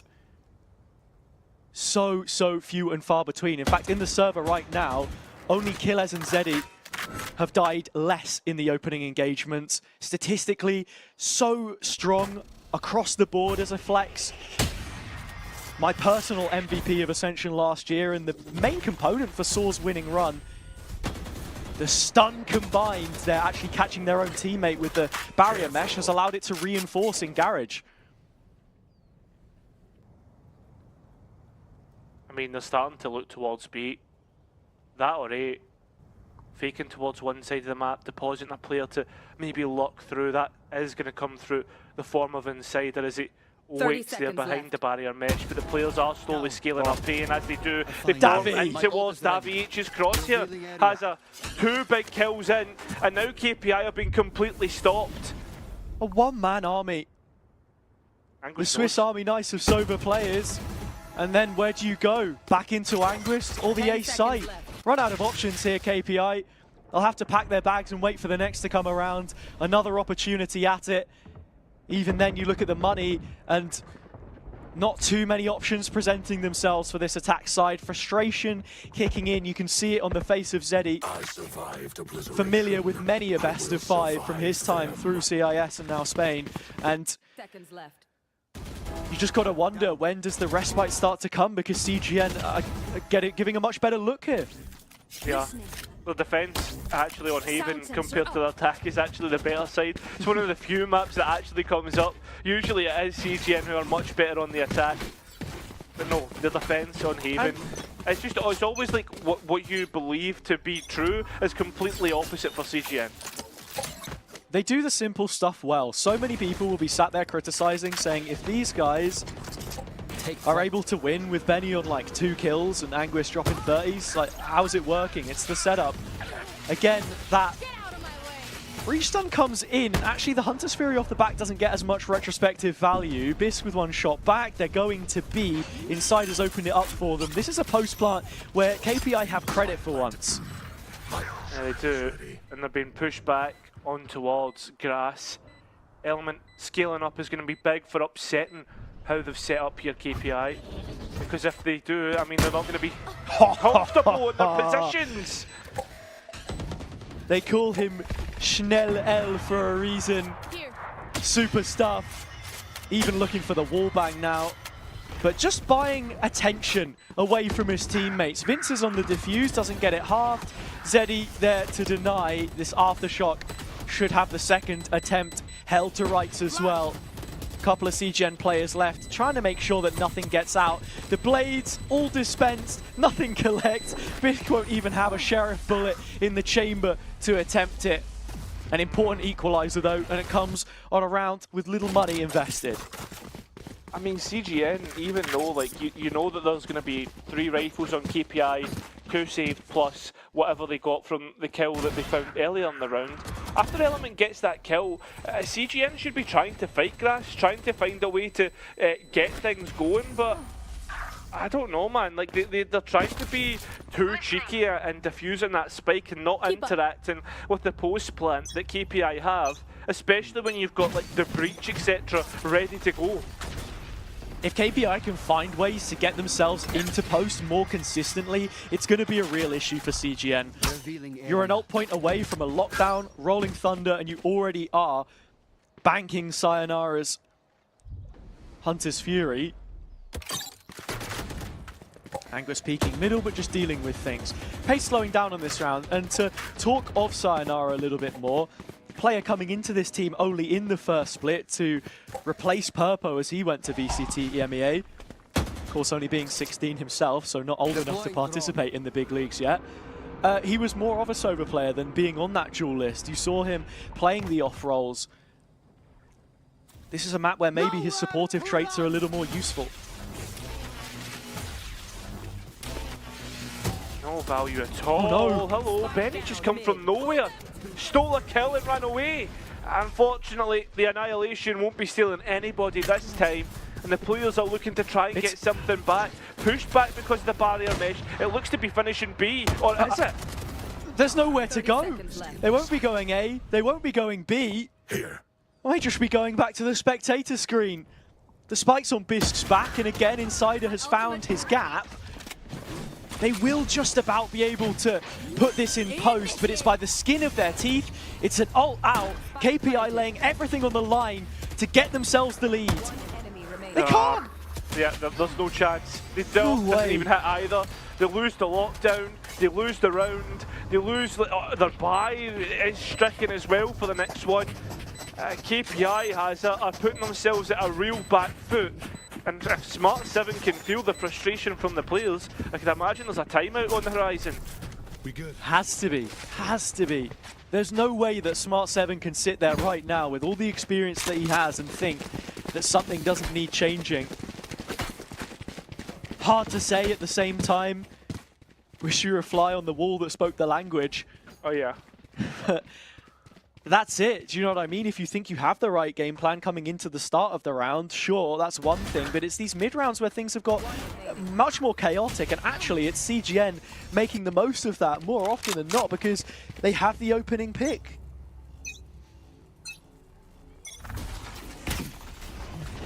Well, back to the round to A. A Rolling Thunder to execute. This is looking fast, Hazard. Bisk leading the line, the point man of the push will send CGN from the site, setting up into their retake. Kiles has the Rolling Thunder to shut it back down, but you're only looking to Bisk's rifle as being the saving grace and the stopping power of this one. Still the Rolling Thunder in post. CGN haven't done enough to deny that, but doing enough to deny Bisk is. When this Rolling Thunder comes in, that's where you should be worried, especially if you're a CGN fan. Tapping the spike, they know exactly what's going to come. As Benny has hidden himself close to it, hasn't been affected by the Rolling Thunder, and as the players come in, CGN clean up. Benny, he won't be on 1 or 2 kills for this map, Hazard, as he's already got plenty. Anguist gets that alternate orb to himself, and CGN, well, they'll find 5. Nothing against Benny, of course. It's the system in motion. The man who bleeds black and gold, leading them into that retake where you're seeing the merits of their team-oriented style. KPI investing the ult to try and offset it, but you don't have Bisk's rifle. I didn't think Killers was going to go for it, to be honest. They didn't get the second nano out from Insider to stall that spike defuse any longer. 4 rounds from 5 have been in the retake. Element looking for another early advantage. Zeddy straight in the backline behind his own smoke. Recon over the top. This is a lovely set piece to take A-Link control. But Hazard, the issue with that is they're trying to fight Benny, who's, it just seems like he'd bought enough time. The paranoia isn't on, and Anguist isn't on for it either. finally KPI have their advantage and they're knowing about the flank, and that's why they're positioning themselves towards A. Insider finding positions, and A Heaven has it. Sayonara the Spark. Attempting to create versus CGN. It's a long clear back through spawn. You have to be looking at Insider's position again. Limit testing so diligently. Element is gone. Davy H may just have his work cut out for him here. Turret should be watching it. That will be the contact for Killers to peek. I don't know if he's actually managed to get underneath it here. He has. Wants to wrap around. Hell is the next port of call. Bit more information. Knows where Insider is once he pulls this trigger. The first tap comes through. The head in the window. But a smash and grab by Insider takes from CGN and gives one back to KPI. Double check it. I think that turret does a lot of work in terms of denying like the how would you put it, like the body to be seen, the tracking. Not only that though, just in general this round a bit chaotic, bench jumping about, trying to be a whack-a-mole. And CGN, they don't anticipate the position of Insider. There's so much space for them to move into. Just as soon as I said Insider is this player which has been middle of the road for KPI amongst other standouts in certain areas, has really risen to the occasion in this play-ins grand final. Not just through the kills, but the impact on the map, the amount of material he's been able to spindle to find success.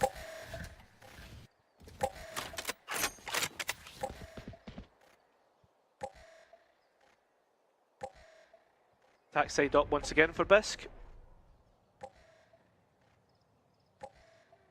The middle of the map is open, both B and Garage. CGN are giving away these concessions. They just need to be aware of the punishment, and there it is. Bisc, trained on the angle, removes Anguist.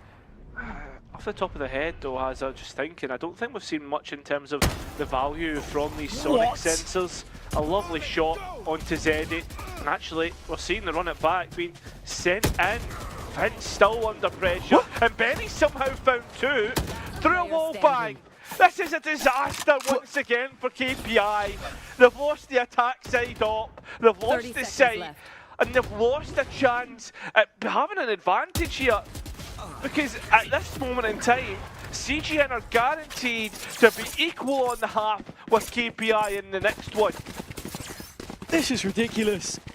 Benny's taken matters into his own hands. 11-4, the best map he may get yet. And if it ends in CGN's favour, and we send all three to Cologne, then that's it. Nice from Bisc. They're finding openers at times, KPI. This default is bringing them fruits of their labour. But at the same time, the players on site just doing their job. Vince, Benny, even Davy, when he had his back to the wall. They're getting the results, and finally we get the KPI timeout, but is it a moment too late? They've only got a couple rounds left to play with.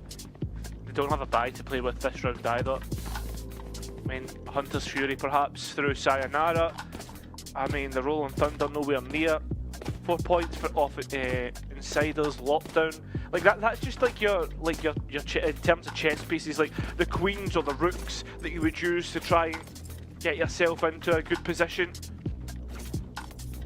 With that being said, and them finding less and less of them on the board, CGN, they can continue with their game plan. In terms of the adaptations that they can bring through Hazza, like, is there anything that comes to your mind? You speak of chess, the extremities, the edge of the board where you'd have those rooks. Right now, KPI are right through the center every single time. They conditioned it heavily, and the one round where they found success was where they took control of A-Link through Zeddy's ultimate. They actually had a little bit more of a game plan, or at least one that they could execute without CGN causing them issues. The point I want to make, again, with this being the narrative that by the time we arrive Haven, that's when they need to start picking up maps, regardless of what happens in the previous two. You're looking at it being another best-of-5 situation, and the question coming in was whether the loss against Barcelona was a dip in form, or that they couldn't step up to the big moments when they needed to. The split one win they got is against a team that doesn't exist anymore, you have to remember. Confidence doesn't feel to be on their side right now. How much can that timeout have done to put them in ship shape? Yeah, remember, CGN have played a quarter of the I could best use of a drop. fives KPI has it. KPI have been in this position before. But, Thank you. I mean, when they were in this position, they did end up losing the map of Look the at this. series. Aggression down mid, Cairo. This is the setup. CGN bringing something from their own strat book. The question is it backed up with utility, or do they simply walk down and see what's in the gardens beneath? Thing is, though, the weapons on KPI shouldn't be able to contest with what CGN are bringing. And that's why KPI are so slow to walk out. The curveball was spot on, but nobody had scaled up the back of it. No. The Benny barrier was just mesh. taking a solo fight. That's all that he wanted there. Yeah, the barrier mesh though is already done enough to dissuade anybody from going any further. At the same time, Zeddy's making the calls. Guys, come towards A. It's completely open, but they are walking into elements up. Insider on the insert again as well, so he could find value late. That's something we've not seen. His late positioning actually turning into a backstab rather than it just be taking a free sight. Element will peek in, gets the first. He always does. That man has not missed a beat so far this series. Bisk's pistol, or Bisk's rifle I should say, is the only amongst pistols, and now he has his say. Bisk is denied the annihilation. At the same time though, Hazza, it's Insider who's activated his flank. Only on a 30 classic. seconds left. Will still be able to hit the heads, but known about now. And I mean, now you're trying to get Bisk into position with players still watching. No one will not forget about where he is. Spike needs to go down soon. 15 I seconds got the left. spike. They know all about it, but they can't do anything to stop Bisk. Davi pulls 10 out a seconds bow left. and brings it to a gun game. Another shot between the eyes puts us in a 2v2.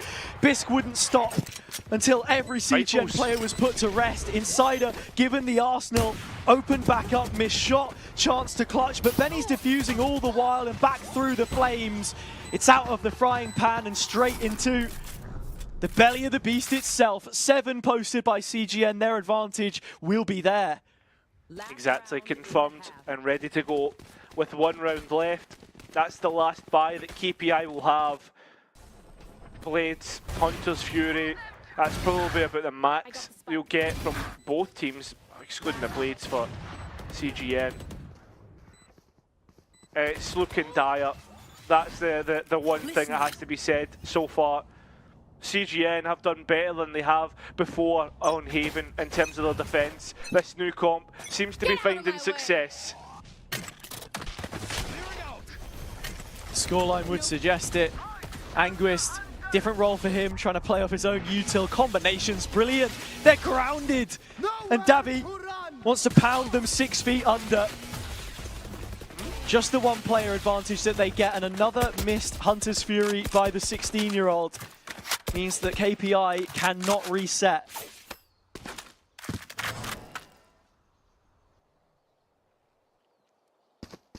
That's the thing. With him being the star of the show in this one, touted as it, where exactly do you find the confidence that you're looking for? Was getting ready to give this stat, but the things older than Sayonara, Nintendo Wii, YouTube, the iPhone, not the first or second, but the 3rd Shrek film. He's a youngster in every right, and games like this don't define your career, but you've got to find your moments, and he has now. That's Benny gone. It's a big one, 30 but seconds Davi left. hasn't been found either. And this is a player who was once a young gun, but has been here before. Spike down, And you C. think there's just a place to build upon. Vince, though, Spike planted. looks to sneak himself in towards the site. Is there? Yeah, they have no known about this, no notice at all. It's back to a 2v2. Oh no. Elements off is up above and he knows that the players are in garage. Vince is TP'd out and it's just not happened for them in the end. KPI rescue that from the clutches of CGN. If you look at the health on either player, that was close. Very close. It did take Sayonara opening up the play to get the round going. From that point onward, though, everyone starts firing on all cylinders, and that's how the first half ends, 7-5. CGN's attack historically, like we say, have been their strong suit, but this is a comp which may have hit the water swimming. It's a marathon, not a sprint, though. A cliche, I'm sure. From map to map, you can't get ahead of yourselves. KPI, a momentum-based team. They haven't lost a pistol in the last 4. This would be their 5th. Yeah. Biscuit Insider has it. We know we said it before, but on the roster since 2021, they'll have seen so many series like this, so many teams like this, and straight away on a defense, on a map like Haven that has been in the map pool for so long. That should be their bread and butter. It looks to be the case as the CGN find their way back through. I was thinking to myself that was KPI going to finish the round out in their favour, but after that engagement back in, they find themselves at an advantage. KPI set the tempo, get an advantage and then throw it away. It's on Bisc for another clutch. A couple of them already so far in this series. Most for his team. He is your man. But can he make it happen? Benny's on the angle. He has to be cleared first, and he just cannot do it. Bisc wasn't up to the task this time. The first in 4 pistols that CGN pick up may just be the most important, because they're only a few rounds away from the Ascension main stage. That's it. And Hazza, what do we see coming into this one? This is KPI's map. This is the map that they should be banking on getting over the line. It's not happening at all. It's like Lotus and how that was meant to be KPI's mainstay. Pick them up. Every single time you think KPI have a chance, CGN are ready to knock it out the park. Favourites for Ascension has they're favourites to bomb out of play-ins in the final. If they make it through this one, somehow KPI, the decider where we would be going, I don't think they'll be favourites in anyone's books anymore. So many lessons still to be learned for this team. For CGN, just carrying on where they left off. They've only lost 1 map so far in the competition. That was not here. Bisc attempting to punch holes in the attack, but still, everyone healthy. Not a single point of damage dealt. They can chase him away from the site, set up their post plant. I mean, KPI are already here. In fact, they could flood back in. You look at Killer's belt, Hazza, he's got a full belt of utility. Just playing for the tap. They're baiting in the retake. The players come one by one, but fall such as flies. 2 for Vince, couple on Element's shoulders. Davy there as well. A roll call.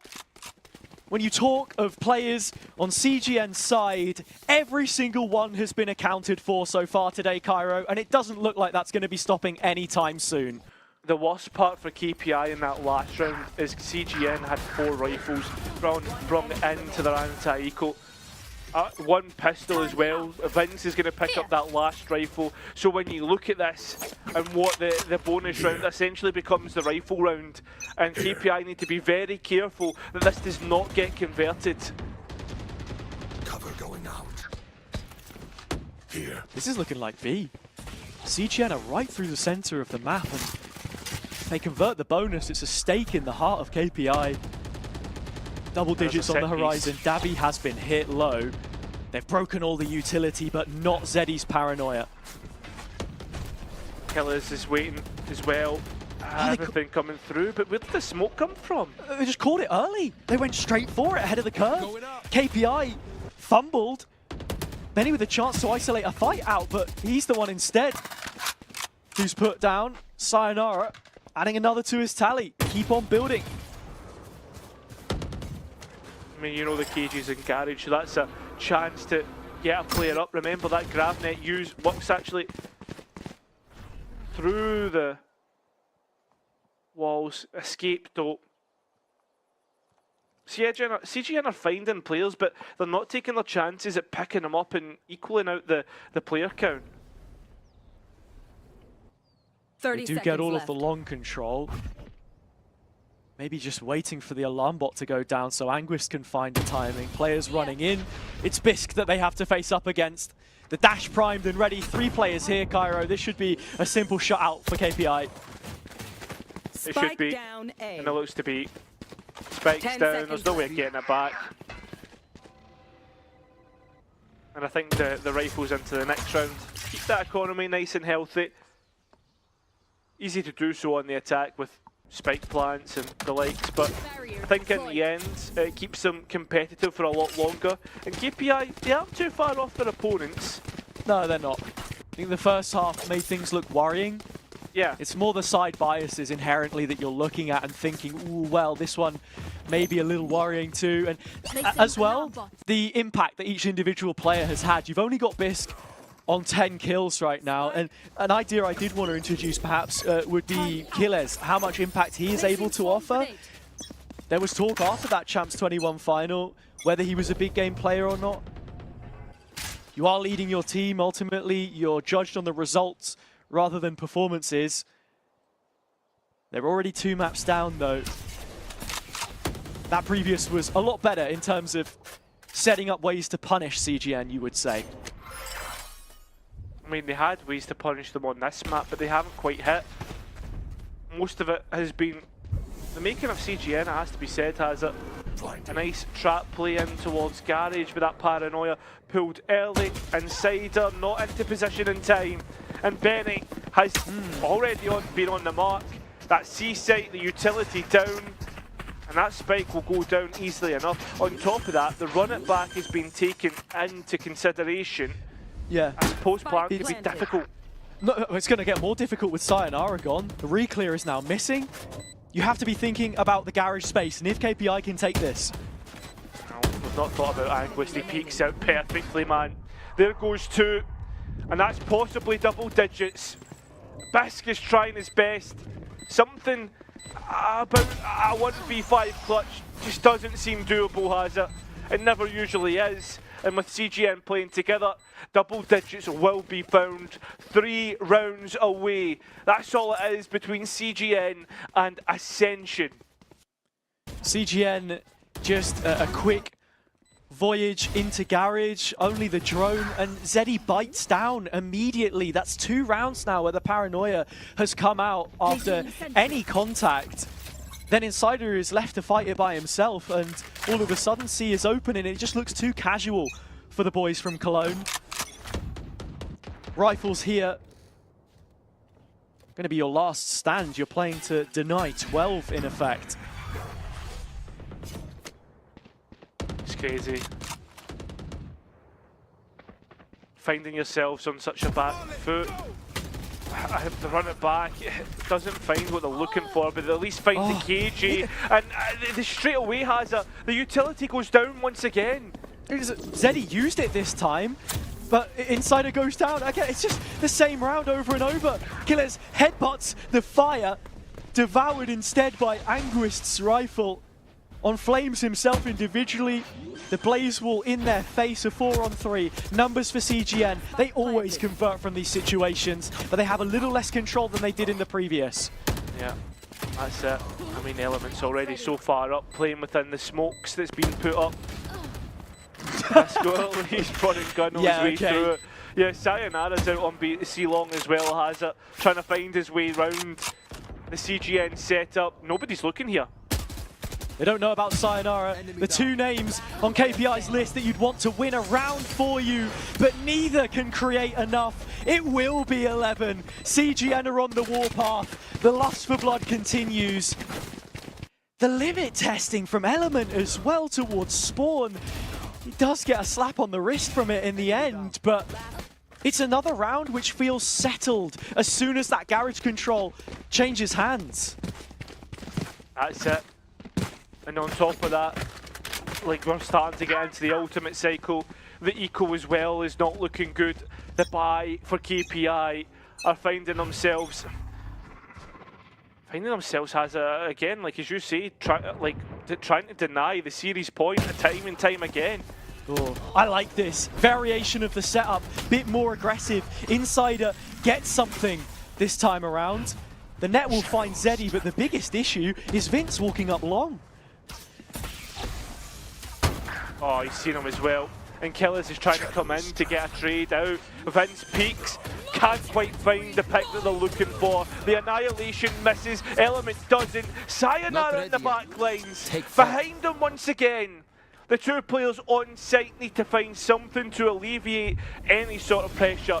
Something to work with, but they've split up, and Davy H has the spike in his back pockets. Bisk ready to take the kill, but misses out, allows CGN out and to the A site. Oh, CGN there, kept honest by KPI. Sayonara with Bisk, couldn't do it despite the blades, but now's your chance, kid. Oh, revealed and taken away from him. Snatched at the final opportunity. It is a 12th round for CGN. Davy sees all and sends them to 1 round away from the main stage. Hazza, if you told me that this year would be the year for Dak, I would not have believed you. Maybe if it was like Focus or something. Sure. Some of the big boys, I doubted CGN. No way they could do it 2 years in a row. But it looks like they're going to get that second Ascension spot. Confirm that Dak is your best region for the just the challengers as a whole. Best of the rest. Yeah. So we move to that system with 2 teams sent. Every split of 2025 will get a even better look at it, but the build-up has been there. CGN competitive in their top 4. SK, Eintracht, Focus, as you mentioned. Mao's, of course, the ones which end up with the spot, but we can't disrespect the 3-time winners. No, definitely not. You have to be in it to win it, Hazza, and CGN have been at it all tournament long. They will not rest until the job is done. Element with the opener, but Bisk bites back. They can't sit and see this one sent away from the Spanish reps. Damage dealt either way. KPI have to hold the A site though. It's all bodies on the line. 3 players now. Less than a minute left Look at to keep the dream alive. Insider's found himself a lovely pocket to play from. Trying to keep the utility up in case there's a mid-luck. And Bisk's angle so narrow. May will just rely upon this. Here comes the re-clear. Sayonara for the info. Spots 1 player, left. nothing more. It's Benny. Can KPI hold CGN back? Dash the dreams of Dak for another round, or does it end here and now? Looks to be an Element's the first to get it. There goes your op. I mean, you're still getting Cider on the back lines, and that's exactly who it falls to. 10 seconds Element left. on for the ace. The Spike Dark planted. Dream looks to be well and truly alive here, Hazza. It won't be a Spanish summer this time. The most decorated team in DAC do not falter. Their history writes itself. It's another ace to end the map. 3-0, a whitewash from the black and gold. CGN will be joining the rest of the teams in Ascension. Cologne have kept it there. Yeah, I mean, what else can be said about that game? CGN have done excellently from being put 10-2 down. I mean, KPI just did not look up to the races like they normally do, like they did yesterday. When the pressure came, does it make diamonds? Do they crack? Well, we've got our answer now. KPI are cracking. Look, as I said, was it going to be one bad best of 5 that defines your season, or do you come into this with a new lease of life? Apparently not. KPI fall and only at the 3rd of the hurdles. Again, as I said, mirrors with the main event last year in that final. This was the one that we felt would stick, but CGN, with their off-piste style, had everything in the right place. The individuals, the system, it all meshed together for them unshuffed. So there we have it, Cairo. Any final thoughts from yourself before we wrap up for Challengers 24? No, listen, hey, thanks very much for letting us on here and doing it a long break for us, but it has to be said, KPI, CGN, all the teams have been cracking in play-ins, and I can't wait to watch Ascension. So much quality there. 5 players that played in play-ins last year made it to the big leagues, and there's still a long time left for all of these guys. You know what they say, the stars that burn the brightest go out quickest. Doesn't necessarily mean we won't be seeing any more from KPI though. Credit to them and congratulations to CGN. We're going to throw it off to a break for one final time, but the analysts will bring you through all of it once this one is done.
Another ace to end another map, and CGN take that final spot in the Ascension main event. A clean 3-0 and an amazing performance from the DAC team. Lads, this was the last thing I was expecting, a 3-0 finish, but CGN was so strong. What are your thoughts? I'll send it to you, Pavlos, first. Sure. I mean, if there was any way CGN were going to win today, it was by a 3-0. I feel like if KPI got any grasp of the series at any point on time, I feel like they're the type of team that they can grab that momentum and run away with it. But that was never the case. Sure, they had a streak, maybe on Ascent, a little bit longer, a good start, a 6-0. But it never really actualized for them. CGN were the better team today, and overall, they deserve to grab this victory and head into Ascension. I mean, commiserations for KPI. They had good moments today, and it felt that they were warming up into each of the maps that they were playing, especially Bisky had a lot of great moments. I think a lot of it's going to be overshadowed from that last round that we saw, right, where he's in a smoke trying to no-scope, sort of forced to take a fight, but that was KPI throughout all of today. A little bit unnerved, maybe the playing the occasion and not necessarily the game of Valorant, and because of that you had a lot of individual pushes, people being caught out, and CGN, the structure, the discipline, it was all there and pretty nice and clean on Haven to end it.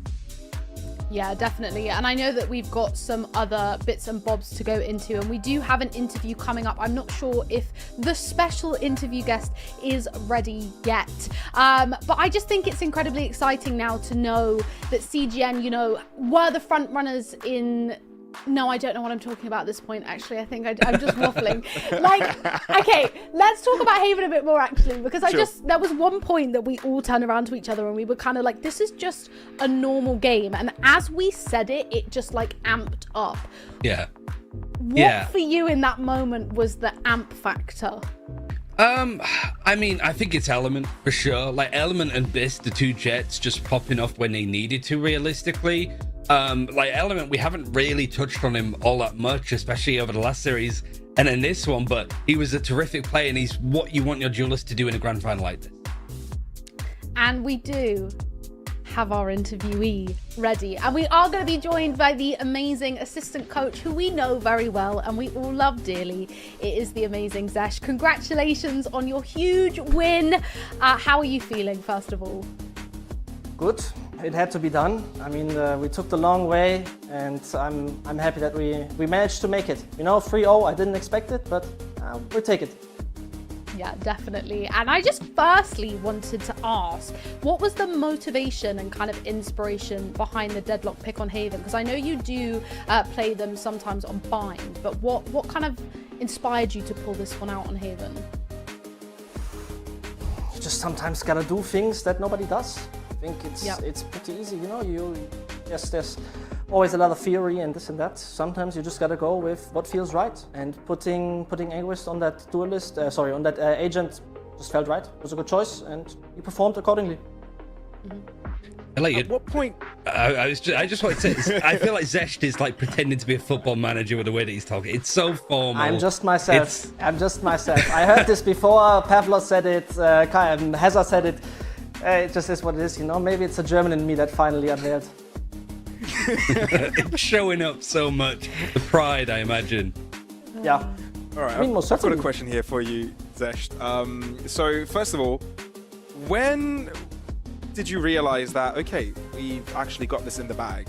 Because I felt there were a couple of moments where CGN just amped up the pressure, pedal to the metal. This is our game. We're not losing this. When was that moment for you? When there was a 13 on the third map, you know, you saw exactly how we came back on Ascent, and I mean, to be fair, it just felt like, you know, there was no chance for us to come back on Ascent. Really, we did it, right? And this makes me very happy in the end, because it shows once more you can be down 1-11, 0-12. It doesn't matter if you have the mental fortitude and the ideas to come back. You come back. So I felt it when there was a 13 on the final map. I felt it when we made those kills, and at the end of the day, it was a normal game, so to say. I don't know. I don't feel that happy. I don't feel that special about it for some reason. I think the main question that I had for really any of you guys on the team is like, what was your prep like for KPI specifically, right? You're playing a best of 5. You only really got brief experience playing best of 5s last stage, right?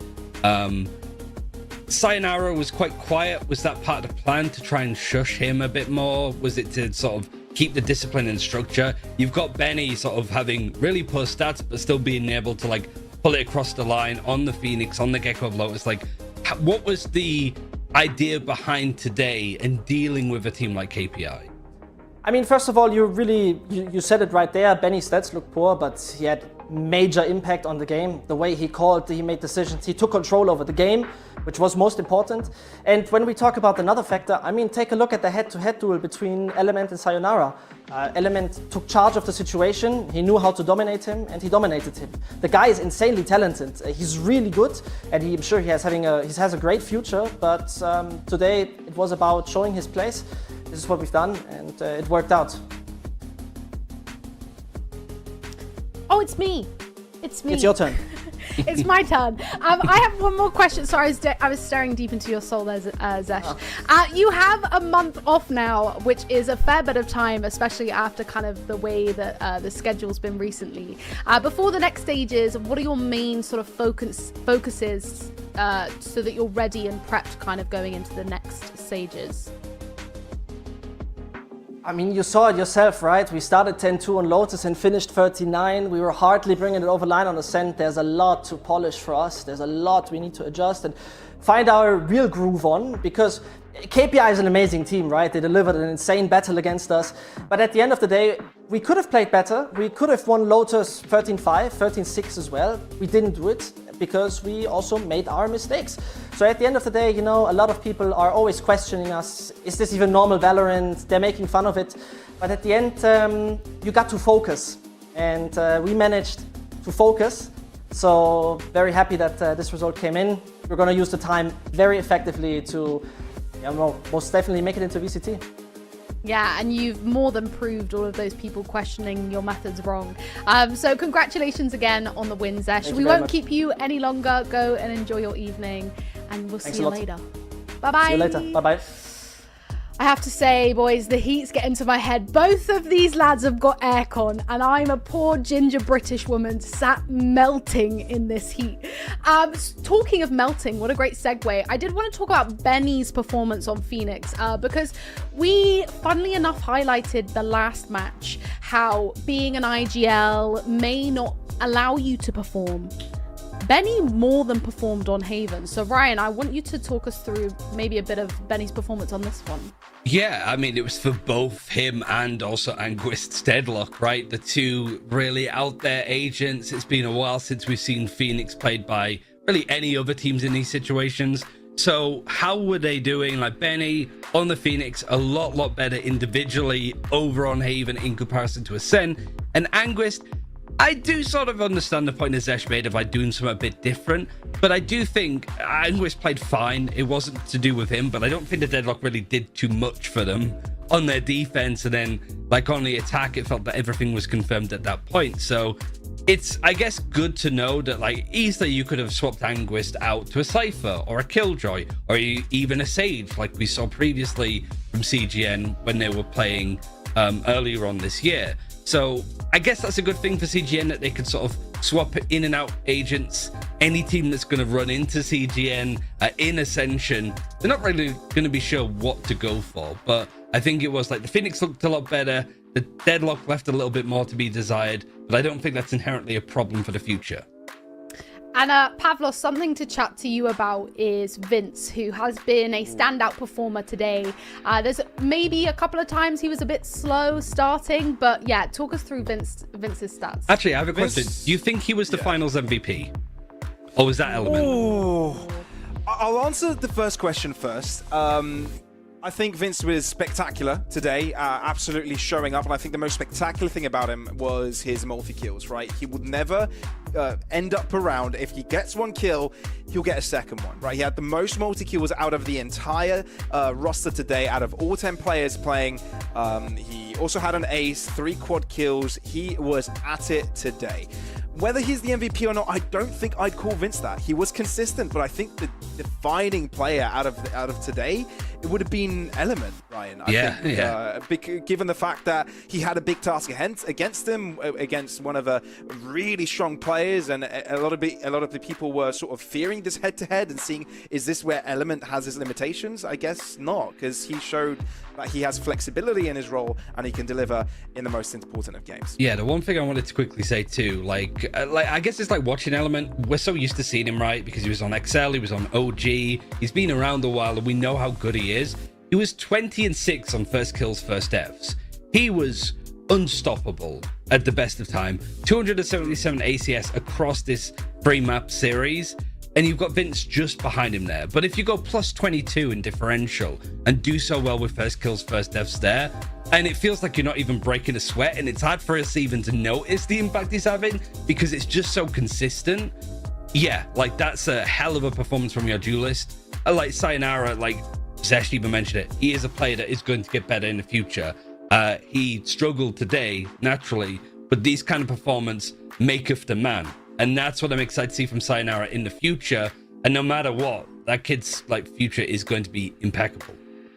Yeah, Sayonara definitely has an amazing future ahead of him. Let's take a quick look at the bracket and the games that we've seen through the past few days before we talk about the future and the next stages. So, of course, we do have CGN coming out on top with that insane 3-0 win and taking the first place in our grand finals today, which means they will be heading to Ascension main event with our other 9 teams who... 9? Am I right? It's 9? Yeah, Teams another who have 10 qualified. total. So now 10 together. The big 1-0. And I think it would be helpful as well if we take a look at those teams. Any standouts that you're kind of rooting for here, Ryan? Ooh. It's the obvious, right? Apex. But like, genuinely, there's so many teams here, like, there's no other org that, other than SAW and CGN and Apex, that was in there last year, right? I don't think Desire made it that far. Falcons obviously were there returning as well. Yes. But like the East team like Go Next, Barca as well, new to playing in Tier 2 this year. France, Turkey, Dark, all sending different teams, young players, experienced players, perhaps in the past. It's an eclectic mix is what I'm saying. It is, and I think one of the interesting key talking points here might even be Pacific, right? The team coming out from Turkey, they qualified through Premier into the Challenger League and won it and got the first seed out of Turkey. And this has been one of the most competitive Challenger Leagues of Turkey we've ever seen, right? It's always a bit of mix and match throughout the year, but for some reason, again, it wasn't the favorites to end up on top. But it doesn't mean that they're lacking the talent. It's all there out on the table, and on the best day, Pacific can do a lot of damage. But yeah, a lot of contenders out on Ascension. Anyone can take it. We already got a taster from Ascension play-ins what these regions look like in strength, at least from their second place teams. What about their first place teams though? That's the exciting part, and I just can't wait. This month couldn't be longer. You got champs, you got something to watch true. at least. You have a filler. Champs, You have a filler. potato. Ascension is more exciting. But yeah, before we close out today's stream, I just wanted to ask you both. I'll start with you, Ryan, first. Your final thoughts on the event. What have been your highs? What have been your lows? Talk us through the event for you. Oh, I mean, if I'm talking about the event, I got to start from the early part of the year, right? Like Polaris, I think, as a league, what history it's had and like how it's sort of come together, down to like Mist, the people who produced this show and everything else there, like the way that this has been built up, the league, the players, you have stories like Sweet and Sour, production side, the individual players, the orgs that are still involved and invested. It's a good sign, and like we can focus on Ascension and it's going to have its bells and whistles, but tournament like play-ins where we get to see the overlooked and the underappreciated, I think that's the story, and it's only going to get more and more excited year on year on year when you have the Premier system being effectively used from regions that don't have the big Twitter clout or the big followers on Twitch. It's those young players like Sayonara, like Westside, that we're going to see come in and do some terrific stuff and are going to paint a bright future for EMEA. I'll double that, 100%. It's all for the players. The fact that you've got young talent just going through the ranks, given an extra chance to show themselves off and get to compete against other regions that, you know, other regions don't get the chance to do it. EMEA is the only one that has kind of got this play-in structure where the second teams have a last breathing chance, and given how close these Challenger Leagues have been, whether they're in finals or whether it's KPI knocked down in the lower bracket finals, it could, you know, it's great to see these teams competing against each other and have a chance to also get picked up by bigger teams in VCT perhaps at some point. So yeah, I'm really glad we got to spectate some players and grouped efforts that we otherwise wouldn't be able to. Ryan's The got other his hand thing, the other thing I was going to Sure. say, it makes me so excited to see what like challenges is going to be like next year. Will we get like more European tournaments across the region? That's what you want to see more. Zesh being a bit more German, right? Like trying to lean into that, because there's pride at stake for representing your country, your region, even if it's just your teams. Like, this is what it's kind of all about. Yeah, I mean, the Seagulls definitely seconded your point there. They The were CGN agreeing. fans. Yeah, I have to say, I hate to be that person, but exactly the same for me. You know, I'm not a familiar face on this broadcast. I'm just a simple streamer.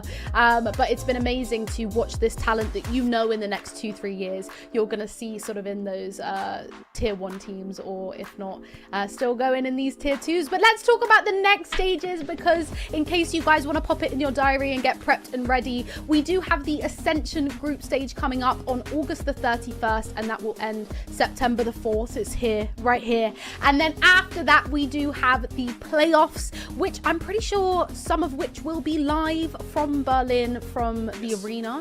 So that starts on September the 7th and will end on September the 15th. And we will crown our winner, who will then progress and flourish and do amazing, amazing things. But for one final time, I'd like to thank, obviously, our amazing desk, the production, the teams, and everybody involved. It's been such an amazing time here on the VCT Ascension EMEA stage. Thank you so much for watching, everybody, and we'll see you very soon. Bye bye.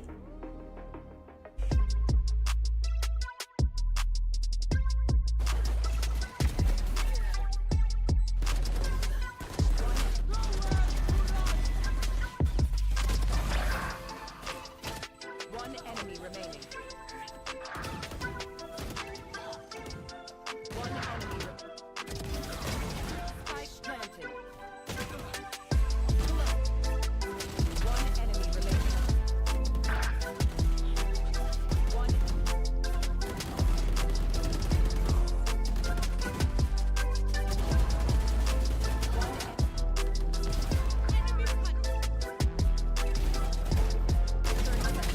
enemy remaining.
This